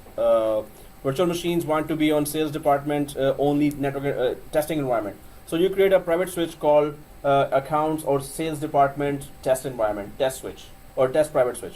So then connect only sales department machines there, right? So it will be their environment only. They will not be connecting to anything else. So this is internal switch for the machine 2, and VM01 is external switch already there. So if we right click VM01 settings and go to network adapter, yeah, already it's part of the external switch. It's connected to external switch, right? So we can just remove the network as well whenever we want. But why does it say virtual? Hmm? External switch is that physical switch, and it will also virtual switch. So that's It- why. Yeah, it automatically grabbed the network card name and named it as a virtual switch name as well. So But in special. the diagram, you mentioned the virtual switch inside, and then you also mentioned the physical switch outside. But it seems like both are physically the same, but logically it's different. So virtual switch is just a software. It has to be inside the Hyper-V, Yeah. and that's why, and it has to be connected to, if it is external, connected to a physical network card of that Hyper-V. But physical switch is outside the network, so it's different. That is just a software, that is a physical switch. But they both do the same things, exact same things. It's just that physical switch connects physical machines, virtual switch connects virtual machines together. So guys, did we all do that? So we created 3 virtual machines. We talked about the generation and then dynamic and everything about the virtual machines. Then we created 3 switches, and we tried to connect that. Guys, so press OK here, and the lab will continue on. There's some portion of the lab that are still remaining, very few. So we're gonna continue on Wednesday as well, and after that lab, we're gonna go for the cloud topic. And the cloud topic, guys, you have to go to GoDaddy. So okay, here, see this? It's www.godaddy.com, and there are 3 cool guys here, so say hi to them. Okay, so here you have to put it will ask for save 30% off your new domain purchase. Cool, already 30%. So here you can just put that domain name. So as soon as you go there, search domain is there, right? So suppose you want to have like IT company cool and .com. Suppose that's the name, or whatever name you want it. If you put .com and click search domain, it's gonna give you suggestions that if already somebody got it or not. IT company cool is in $14, and IT company cool.ca is in $299 only. So you can go for .ca, you can go for .net, you can go for .org, and then there are many suggestions here. $299. There could be one with $199 also. Oh, there's no $199. Okay. Free 99. Okay. Still 99 cents. Really? And that's Wesley. Hmm? 99 cents? Where did you see that? No. No, you said free 99. You said free Okay. 99, You said but still we have to pay 99 cents. Still 90 cents are there. Seriously, guys. Okay. So anyway, purchase a domain and use a credit card for that, and then we're going to be using Azure. So 2 things we need to get membership of. So we might be doing that. So if I go to Azure, this is the Azure environment here. That we're going to be creating a free Azure account there as well, and that also requires your credit card. So you need to really learn. So that's why you need to really jump into it, right? So I've been doing that for 5 years, and they haven't charged me a penny till now.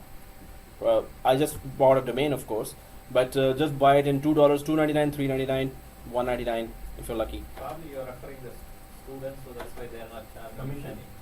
any. They have no idea I'm referring. No, there's a free one. You know, Azure 1 month is free, right? So we can just use that. Do you know Right. anyone that So is Azure, what do we buy? Oh, there's Azure, what do we buy here? Azure. We just create 1 month free account. So I'm just gonna put all the details there. Oh, And guys, if you are using the college email, everyone has received the college email. Yeah. Everyone has it, right? So with that, you received a package from Microsoft, which is free keys for 1 year, for every product, every operating system, every software, and that is called Microsoft Imagine. Microsoft Imagine is free for you, right? So with Microsoft Imagine, you get 1 year free of Azure. Instead of 1 month free Azure right now with credit card, you don't need to even use credit card there. So if you are, so you need to contact Brian for that on Tuesday. So I'm just gonna take you through the whole process myself, right? For now, we just need to buy a domain. Exactly. So go to godaddy.com and buy a domain before Wednesday class, Okay. right? You recorded this, right? Yeah. Okay. So that's it.